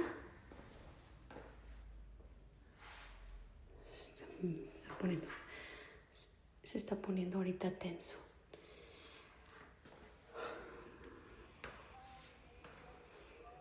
Entonces, el Señor dice que ya van varias familias que rompen el contrato. No sé qué es lo que pasó aquí. Nunca me ha dicho el realtor qué es lo que... Chingados, que... Nunca me ha dicho el realtor qué es lo que realmente ha pasado, pero sí la hemos limpiado varias veces porque no dura la gente. Y eso sí, la verdad es algo extraño, que no dure nadie. Yo no sé si tú has vivido en una casa así, donde te hayas tenido que haber salido por algo o roto el contrato. Ahorita les voy a enseñar qué es eso que se escucha. ¡Hey! ¿Andan acá? No mames. Espérenme. Iba a dejar grabando, pero la neta ya me está dando cosa. Escucha el ruido para acá. No sé qué sea. Escucha mucho ruido. Yo creo que me voy a tener que ir. No sé. Tengo que ir a apagar la luz de ella porque se está poniendo ya. Ay, no. Creo que me voy a regresar mañana mejor. Ya me voy a la chica. Esa pinche luz, la de acá, la tengo que apagar. Les quiero enseñar aquí. No murió una persona. Murieron más de una. El Señor asesinó a su familia y él terminó por matarse. Aquí era donde vivían. Al parecer, el Señor hacía drogas o algo. Miren esa mancha. No sé qué sea. Siento una sensación de escalofrío. Les quiero enseñar la casa.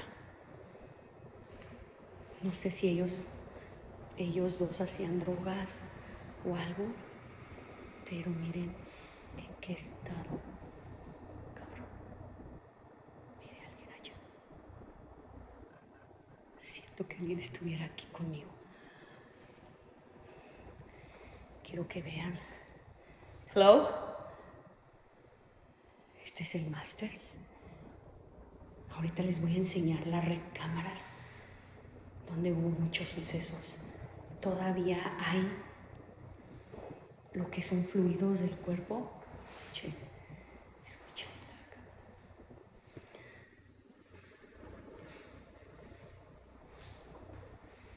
Escúchenlo acá. Han retirado la carpeta porque dice el señor, el realtor, que había muchas manchas de sangre por todos lados. Miren, está roto eso. La verdad es que sí está en muy mal estado la casa.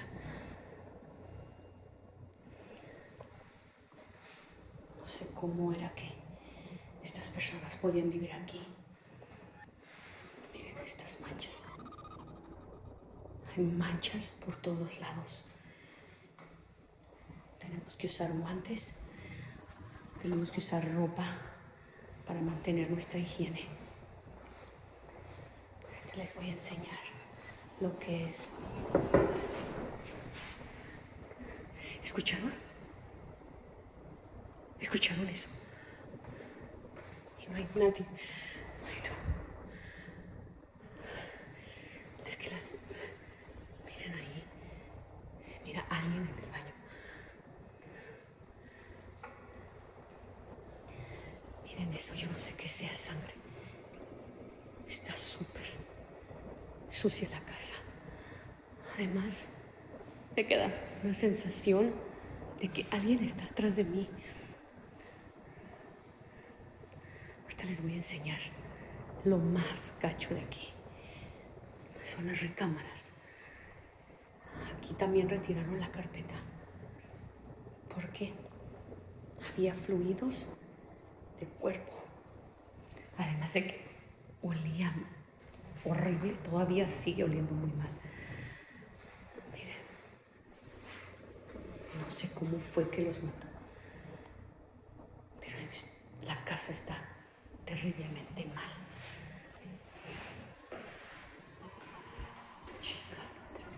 Choque. Miren, les voy a enseñar el cuarto donde lo encontraron a él. Y esto es increíble.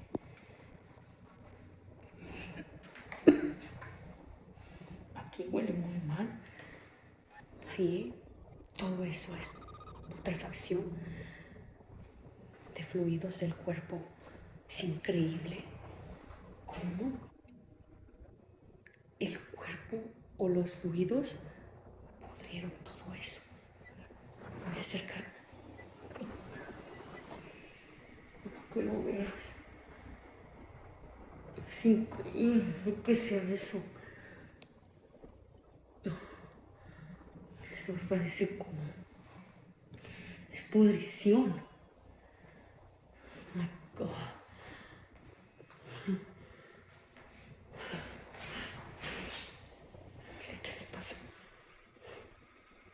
Mire, que alguien pasa por ahí.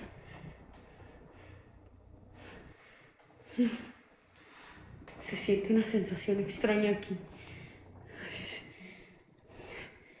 Estoy temblando, chicos, y es de día.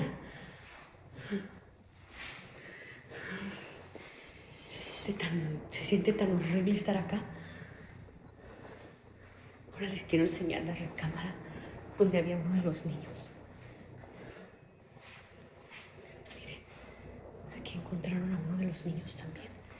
Eso no sé si sea sangre, sea igual, parece que son fluidos del cuerpo. Miren, es increíble cómo está podrido todo eso.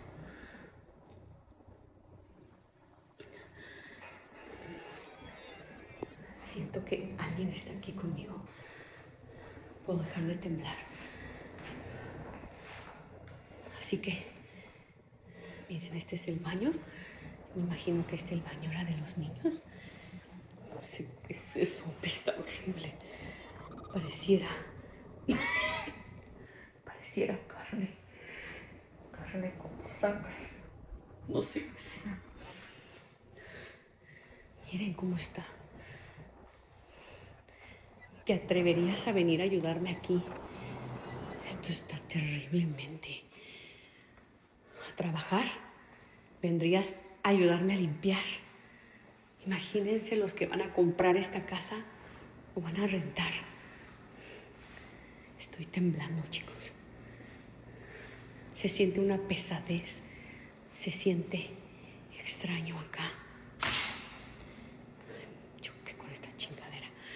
Déjame un comentario si tú vendrías a limpiar aquí conmigo. ¿Comprarías una casa donde sabes lo que pasó? Venimos a ver esta casa que ahorita la están remodelando. En algunas partes hay luz, en algunas partes todavía no han puesto bien lo que es la electricidad. Cambiaron muchos de los pisos, más bien casi la mayoría. ¿Qué es esto? Encontraron aquí 2 cuerpos en descomposición. Vamos a ver acá qué hay. ¿Qué hay acá? ¿Sí escucharon eso? ¿Qué fue lo que se cayó? Pause un poco porque la verdad fue este pinche bote. Cuando llegamos, no sé si este bote estaba aquí o qué fue lo que se cayó. Cuando revise el video me voy a dar cuenta de eso. Ay, no mames. Siento que está alguien atrás de mí.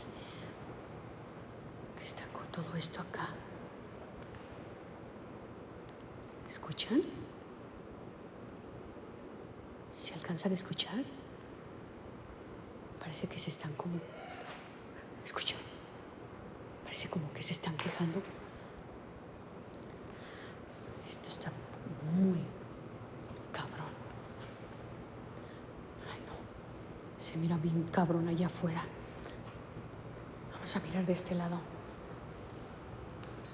Todo esto estuvieron quitando el piso que estaba. No sé. ¿Escucharon? ¿Escucharon?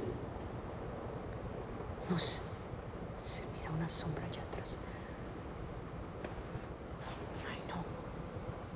No sé en qué cuarto o dónde los encontraron, pero miren.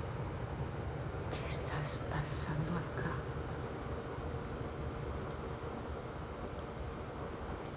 ¿Escucharon? ¿Escucharon? La puerta se azotó. Pues... mames, ¿aquí qué hay? Yo no había venido aquí antes. ¿Qué hay acá?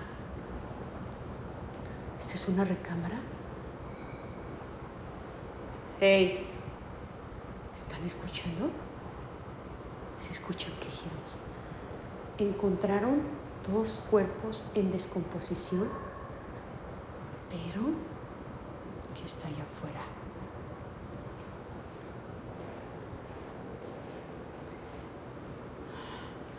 Si se están escuchando lo que escucho. No sé en qué recámara. Lo más extraño es que removieron todo el piso.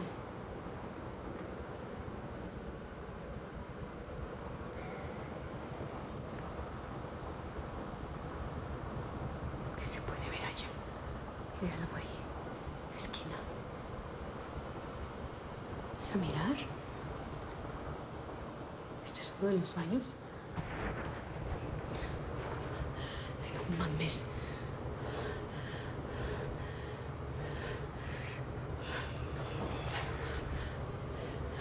Ay, no puedo que... No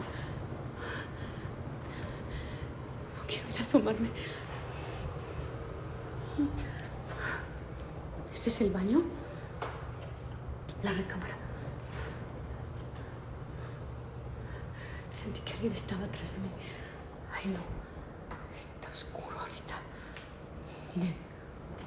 No sé por qué quitaron todos los pisos. Vámonos. Todavía hay ciertas cosas aquí. Los que están remodelando la casa se han estado quejando. Escucha. Se han estado quejando.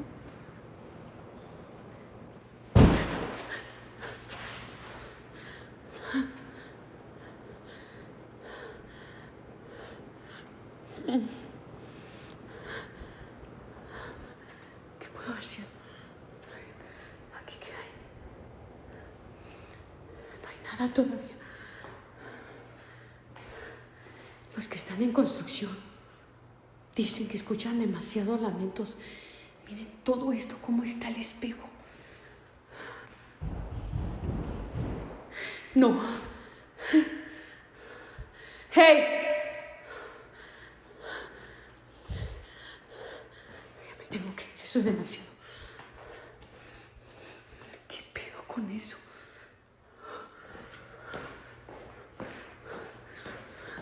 Ponme un comentario si escuchaste.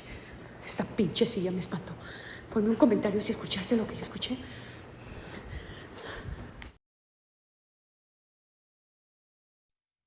So the video starts with Sarah telling us that a team has cleaned this house for the landlord many times, because apparently people never stay long, because there's so much paranormal activity in this building. As she's talking about people breaking their lease because of the activity, all of a sudden, a door right in front of her opens up on its own. Now, you can see in the reflection that there's no one standing behind it. And when she checks the room, it's only a tiny toilet. At the 1 minute 47 second mark, you hear a strange noise that Sarah didn't hear, but it was recorded on her microphone. It sounded like a wail or a long drawn out breath. Here it is again. Acá es porque de plano no aguantan a vivir aquí. Y ahorita les voy a enseñar lo demás para allá. Déjenme. Acá es porque de plano no aguantan a vivir aquí. Y ahorita les voy a enseñar lo demás para allá. Déjenme. And then, at the 3 minute 10 second mark, you hear banging coming from somewhere in the house. ¿Qué es eso que se escucha? ¡Ey! ¿Andan acá? Sarah follows the sounds back into the kitchen, when all of a sudden, a pantry door opens up on its own. Tengo que ir a apagar la luz de ella porque se está poniendo ya. Ay, no. So in the next video, Sarah had to clean a family home where the father took the lives of his wife and children before killing himself. And as soon as she walks in, she sees dried blood on the floor.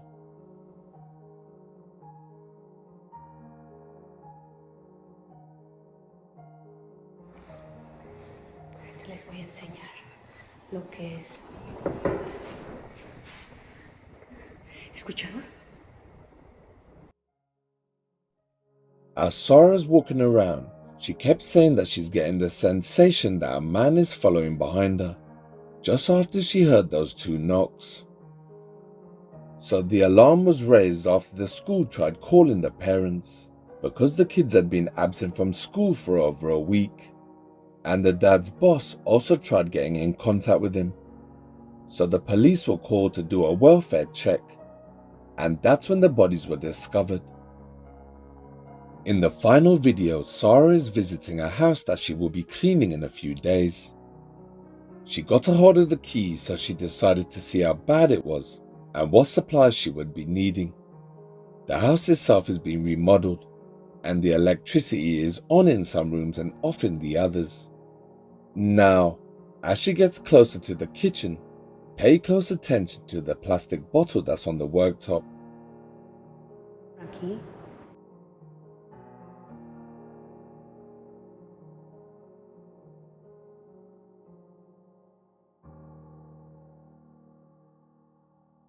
Dos cuerpos en descomposición. Vamos a ver acá qué hay. ¿Qué hay acá? ¿Sí escucharon eso?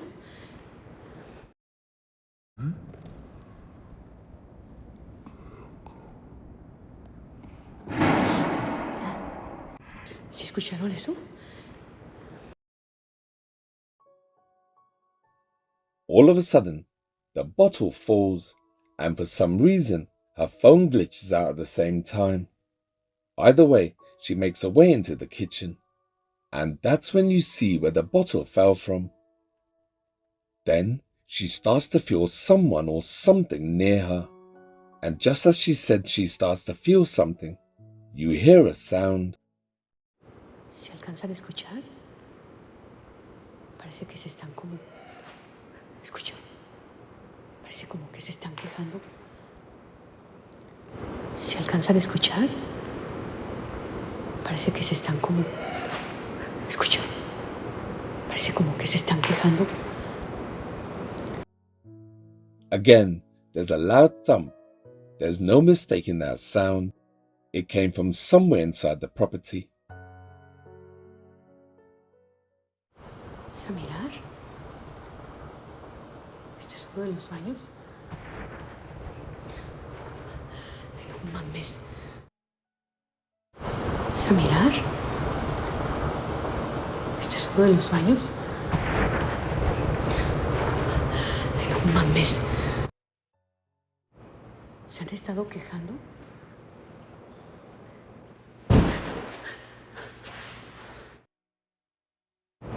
¿Se han estado quejando?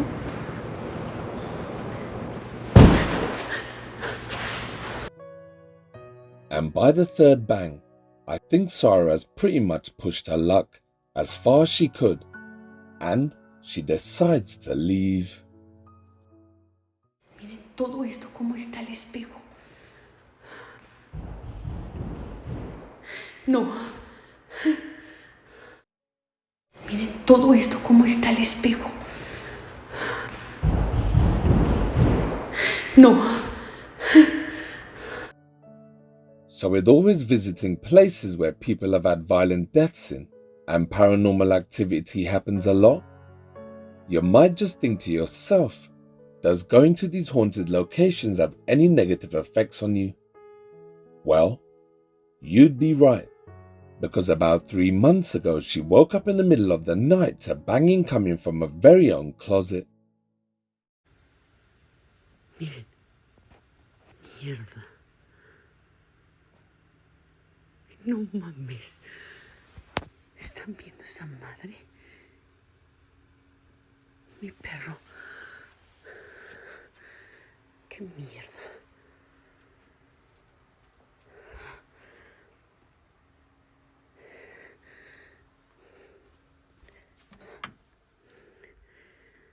O sea, no mames. Estoy acostada. Les dije que no podía dormir. Esa mierda. Perdón por la grosería, pero la puerta se abrió sola. Dios mío. Les dije que llevo tiempo escuchando ruido. Ay, Dios. Estaba acostada y casi sea, está cabrón. Llevo días que no puedo dormir.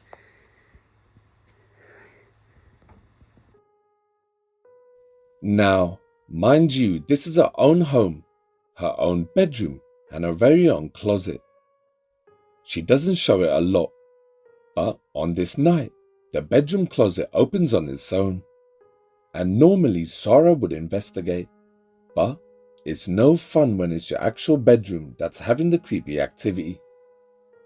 I will be making an update on Sarah's video in the coming weeks, and she has many more videos like this one, so if you want to check out her account, the name is on screen. Sarah also has a YouTube channel with the same name, so when you get there, drop Sarah a comment or two. But don't forget to tell her the Dark Knight sent you. Thank you.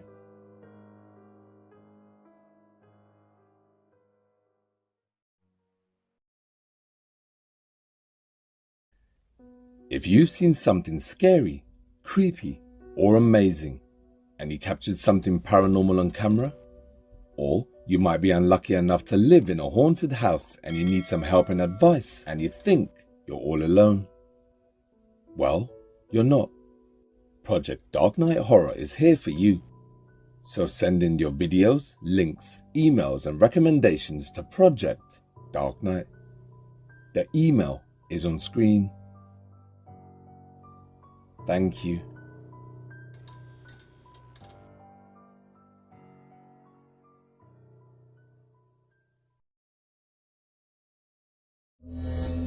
Alone at work.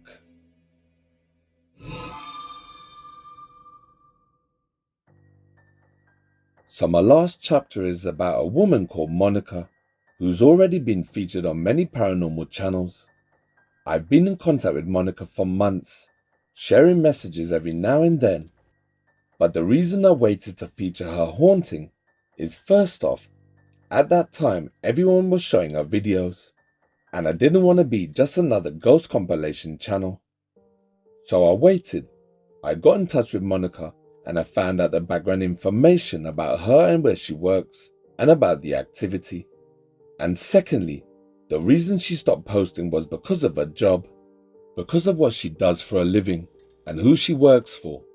The job itself and the location is quite sensitive, with security issues.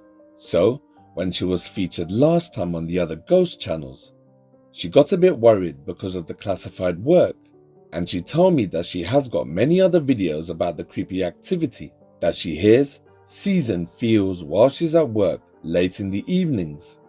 But because she's scared of losing her job or getting in trouble, she stopped posting. Now, I've battled with not showing her videos for the longest time, and I waited to see if Monica removed them from her account. But as of today, I'm only going to show you the videos that Monica still has on her social media. And let me just say, I do have permission to feature them. But I'm going to ask you, my viewers, to keep the comments polite, because last time, Monica received quite a few rude or mean comments. All because she was scared and took her time to open the door to check an area where sounds were coming from. Monica works alone in the evenings, and the offices are big, and the activity is frightening. So when she got mean comments, that was another reason why she stopped posting. You have to understand that for some people, it takes a lot to open up and to be honest and talk about something like the paranormal. Some people battle with the paranormal for months, even years alone, without any help. And when they do take that big step and talk about and share their experiences about the paranormal, and then to have all of that trust shoved back in their face, it's horrible and mean, and it's not what Project Dark Knight stands for. So Monica uploaded her first creepy video on the 14th of October 2025. Everyone had left for the day, and Monica was all alone in the offices. The building where Monica works was built on tribal land. Other workers have also experienced creepy activity during the day and reported it to the office manager, who decided to contact the chief of a tribe on a reservation close to Monica's work. The Native American chief and his people were to arrive and do a ceremony to cleanse the offices. But when everyone leaves for the day, Monica stays on her own. She's in the process of trying to transfer to another office. And when you see the videos and hear the rest of the background information, you'll understand why. Watch. I'm at work. I'm the only person here. And I fucking hear. Oh my god, I'm fucking scared.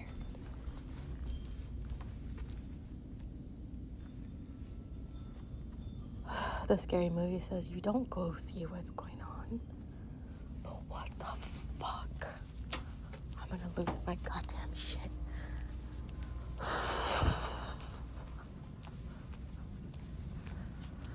Okay. Oh, I'm gonna die.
Oh, hell no.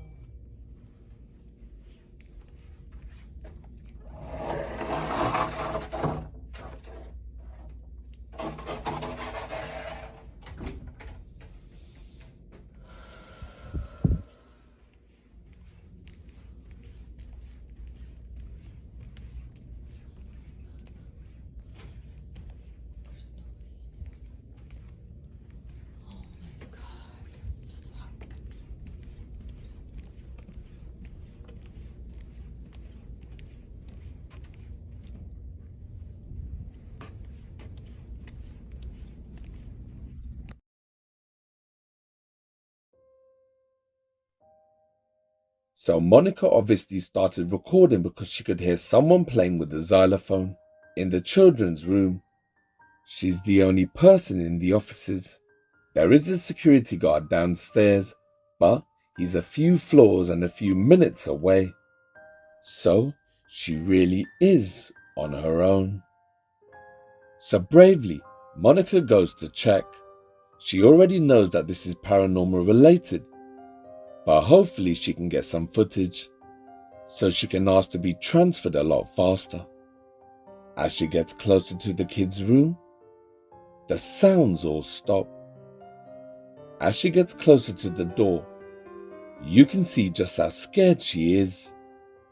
As she walks into the room, the xylophone can be seen straight away. Remember, this isn't the first time that this has happened. It's frequently heard by all of the members of staff. This and other paranormal sounds. So she scans all the rooms, but she doesn't find anyone or anything out of the norm.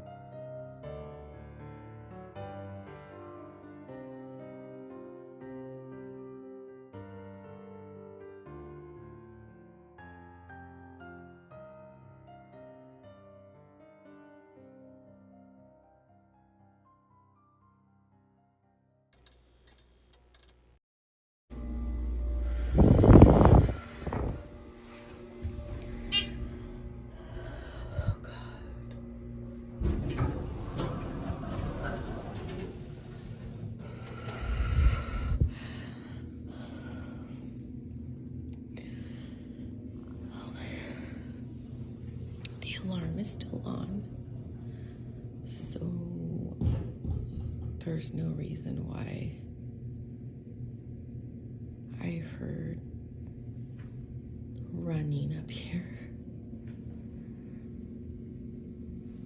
Fuck.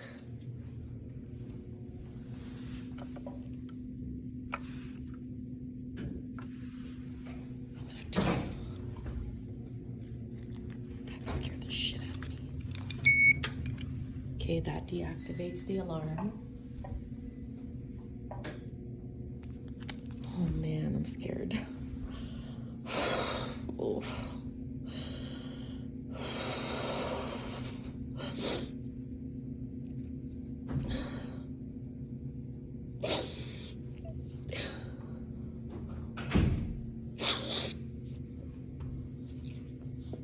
I don't know if I could walk in there.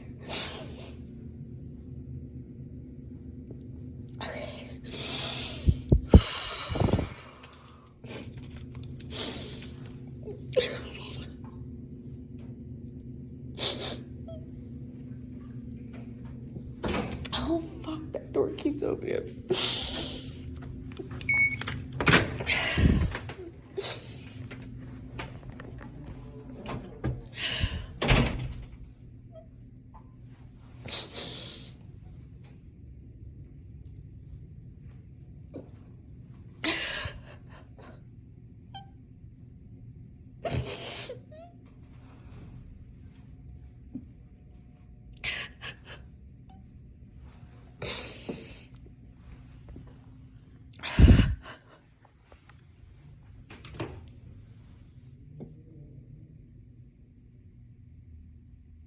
Oh hell, oh, what the fuck was that?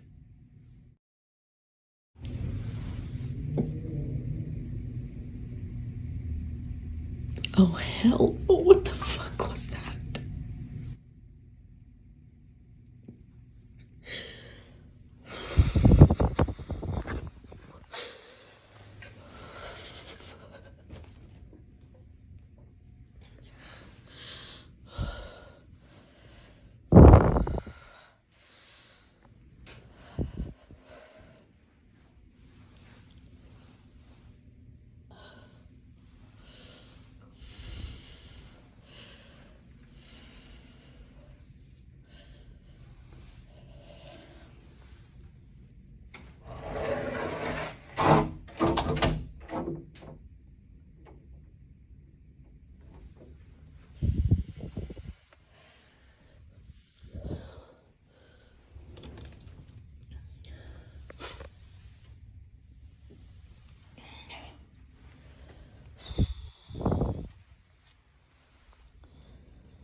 The alarm was set, so there's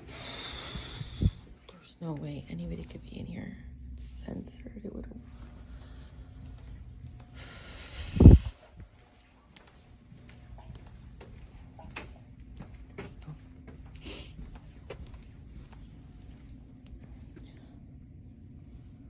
Go this way.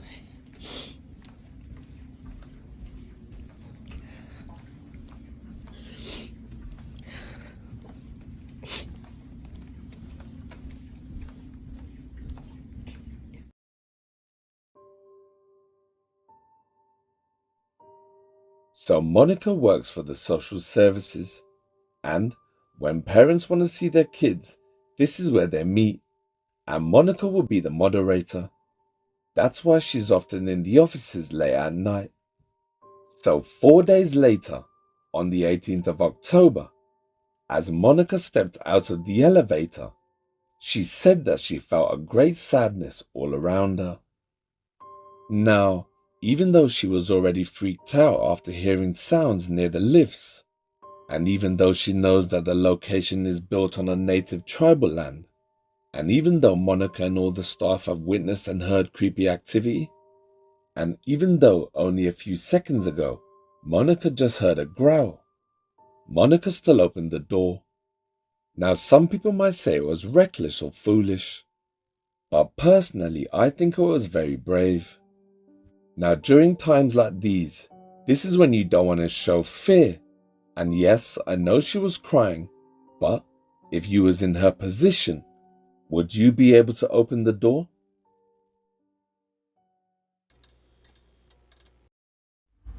Some of y'all are sending me some really mean messages talking about I need to kill myself because I'm faking paranormal activity, and I don't even know that I need Jesus. Yes, probably I need Jesus, but y'all are mean.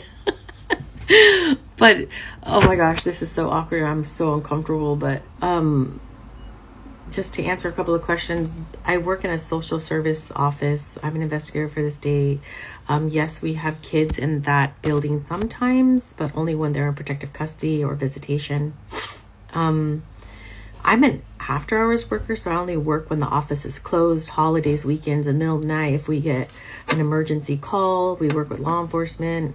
So that explains why I'm in the building when nobody else is there. Sometimes there's a security guard that works in after hours that comes with us when there's escalated situations, or if we have a youth in the building, we have to have at least 2 social workers at all time, or a social worker and a security guard.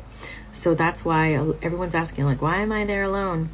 But the day staff that works there, they always talk about activity that happens on the other side of the building, and they call that the dark side of the office. I never go over there because it's really, really scary and creepy. Although I've never experienced anything, just walking on that side, you feel like someone's staring at you, or I don't know, it feels hella creepy. The side that I'm on, yes, I was scared, but I don't know how to explain this. I feel like I needed to go in there, and mostly like in my social work investigator brain, I'm like, I need to see if there's kids in there, or like there's a worker. That's the most logical thing. Somebody's trying to scare me. As it is in my life and in my job, we always run into the virus, so I'm not really afraid of stuff. I have not been back there since then.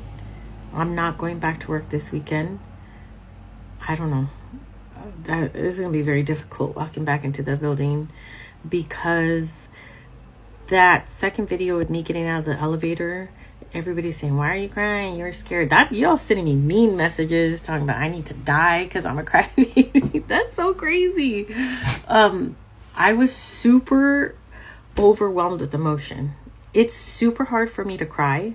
Everybody always tells me, like, are you dead inside? Because I'm always like the strong one. I don't cry. It's hard. I was just very overwhelmed with emotion and started crying. Also, people have experienced the same thing I've experienced at my job, so I know that it's not just me. I really think it's that room, and I can't say a lot, but something did happen in that room that was really messed up. So I'm assuming it's like something that has to do with that. Here we go again. I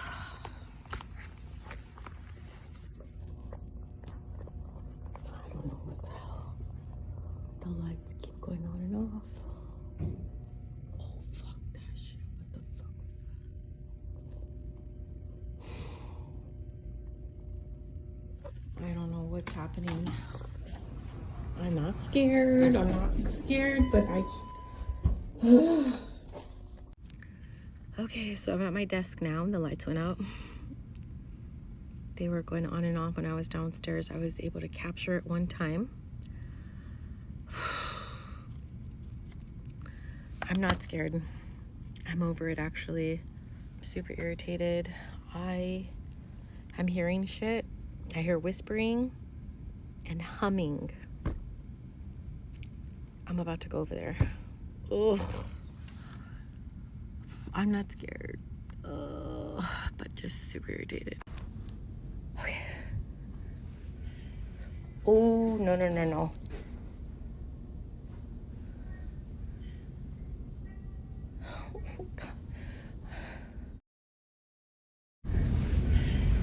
Oh, no, no, no, no.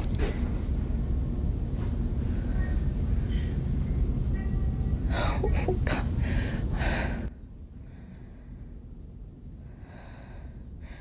I'm not scared. Okay. How do I turn the camera around? Okay. I fumbled on the phone. I'm not scared. I heard humming. I'm gonna open that fucking closet again. I'm not afraid. I'm not afraid. Nothing can hurt me. There it is.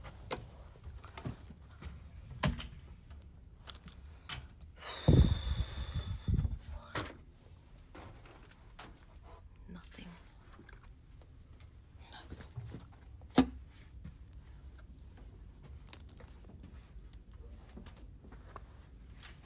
What? I don't know what the heck. What? I don't know what the heck. What? I don't know what the heck. I had the security guard leave the light on for me in this room. And okay, there's some. I keep hearing something over here. I heard something.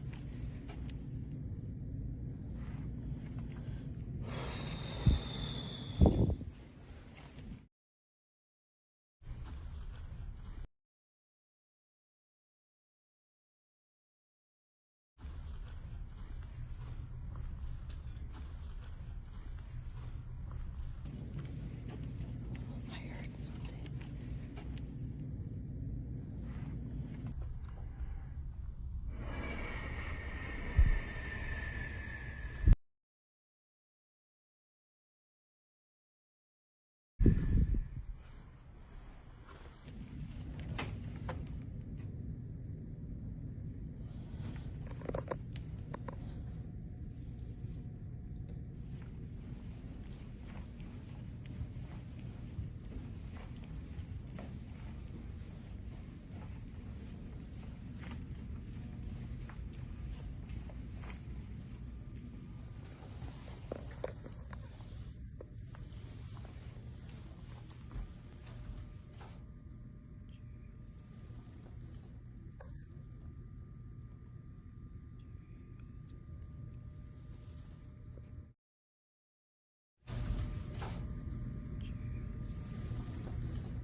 I don't feel brave to open that today.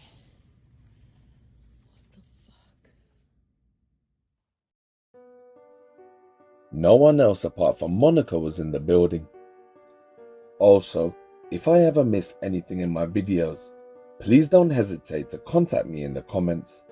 And don't forget to add the timestamp of where you saw the thing. So there you have it. In the months after posting these videos, Monica sent me multiple messages. She told me that things have been getting worse recently because their maintenance guy, who was fairly new, just walked out and quit on the spot. And when Monica asked him why did he leave, he told Monica that he saw a very tall woman, almost 7 foot tall. Her head came just underneath the door frame. She did not look like she belonged there, and she had tattooed lines on her face. It seems like the maintenance man might have just seen a Native American spirit. And before that, last year, their previous maintenance man for the last decade also quit too, because of paranormal activity. And a security guard decided to leave also.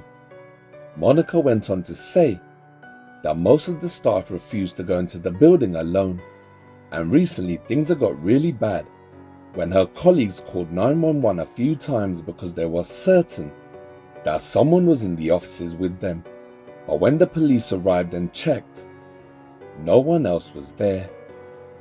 Also, every time you walk in and out of the door, you have to swipe your key card. Also, there's at least one security guard downstairs, so it's quite secure. So after these messages, Monica started working from home because her mental health has started to be affected.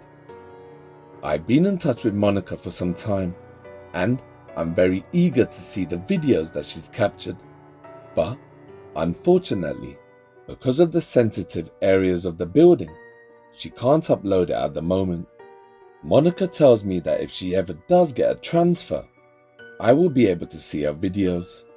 But until then, you can jump on over to Monica's account over on TikTok and try to persuade her to send me the videos. The name is on screen. And when you get there, don't forget to tell her the Dark Knight sent you. Thank you.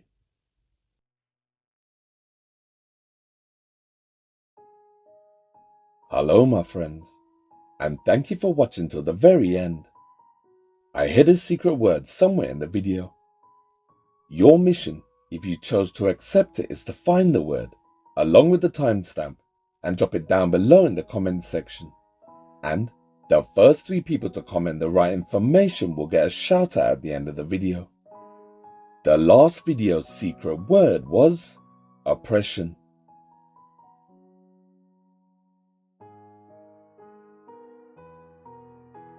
Well done to the first 3 people to comment the right information. Their names are Sprinkle Lee 7098, Tracy Ellis 70, and Ichimaru X Tanaka. Well done, and thank you for finding the word. Thank you for watching, and good luck for the next video.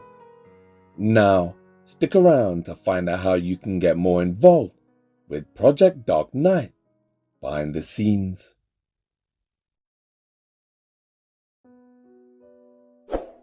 If you've made it to the end, then I salute you. You've proved that you're a true fan of horror. So remember, if you're interested in ghosts, poltergeists and demons, cursed objects, haunted houses and randonautica, animal attacks, urban exploring and strange dark mysteries, then Project Dark Knight Horror is the channel for you. I absolutely love all things horror, and I'm so passionate about my channel. So if you like what you see and you think I deserve it, then can I ask you to click the subscribe button for me? I'm a big believer in good karma. The loving kindness that you put out into the world, you always get back tenfold. Because what goes around always comes back around later. So by clicking the subscribe button and turning on the bell icon, you'll be doing a good deed for me, your Dark Knight, and you'll be due a big fat lump of good karma. Before I go, I have 3 more quick things I want to talk about. First off, if you're a fan of horror and the paranormal, then why not join Project Dark Knight on my private Facebook group? Here, you'll be in great company, because we have lots of different people from lots of different backgrounds, from lots of different countries, but we all come together to share one thing in common, and that is our love for horror and the paranormal. So click the link in the description section and I'll let you in, and let's have some fun. Next, if you didn't know, I've designed some merch. I've combined my love for horror with my love for all things urban, and what you're seeing is the first collection. So if you want to grab a piece of Project Dark Knight history while it's easy to get, the link is down below.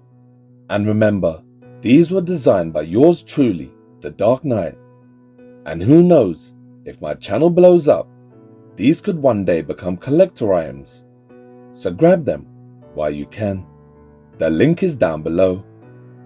And lastly, I'd like to give a massive thank you to my lovely loyal Patreons, who have been the biggest supporters of Project Dark Knight. The people on this list have gone above and beyond and shown great kindness, all for the love and support of my channel. Some of the names on this list have been with me from the very beginning. Those names are Laura Rhodey, George Lopez, Trumpet, Anna, KJ Majid, Honey Badger, Charlie X24, RU Voodoo, Kevin Snipes, Heather Shaw, Susie Still, Wachi X Zabigala, Casey Bear, Michael Kavanagh, Roy Lervick, Nikki Duve, Kayla Jones, Todd Mitchell, Kristen Bowie, James Thompson, and Courtney Bush Werrick. Thank you all for your kind and generous support, and as a thank you, I will continue to share more content with you earlier than anywhere else.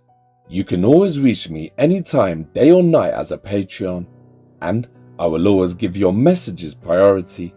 It's my little way of saying thank you for supporting my channel, because the bigger the channel gets, the more people I can reach and help. So until my next video, from the bottom of my heart to all my lovely loyal Patreons, and also not forgetting you, my dear subscribers, thank you for supporting my channel, because when it comes down to it, it's thanks to amazing people like you that keep the engines running here at Project Dark Knight. And always remember, you've been watching Project Dark Knight Horror, and I am the Dark Knight. Signing off. Peace! Don't ever laugh as the hearse goes by, for you may be the next to die. They wrap you up in a big white sheet, from your head down to your feet. They put you in a big black box and cover you up with dirt and rocks.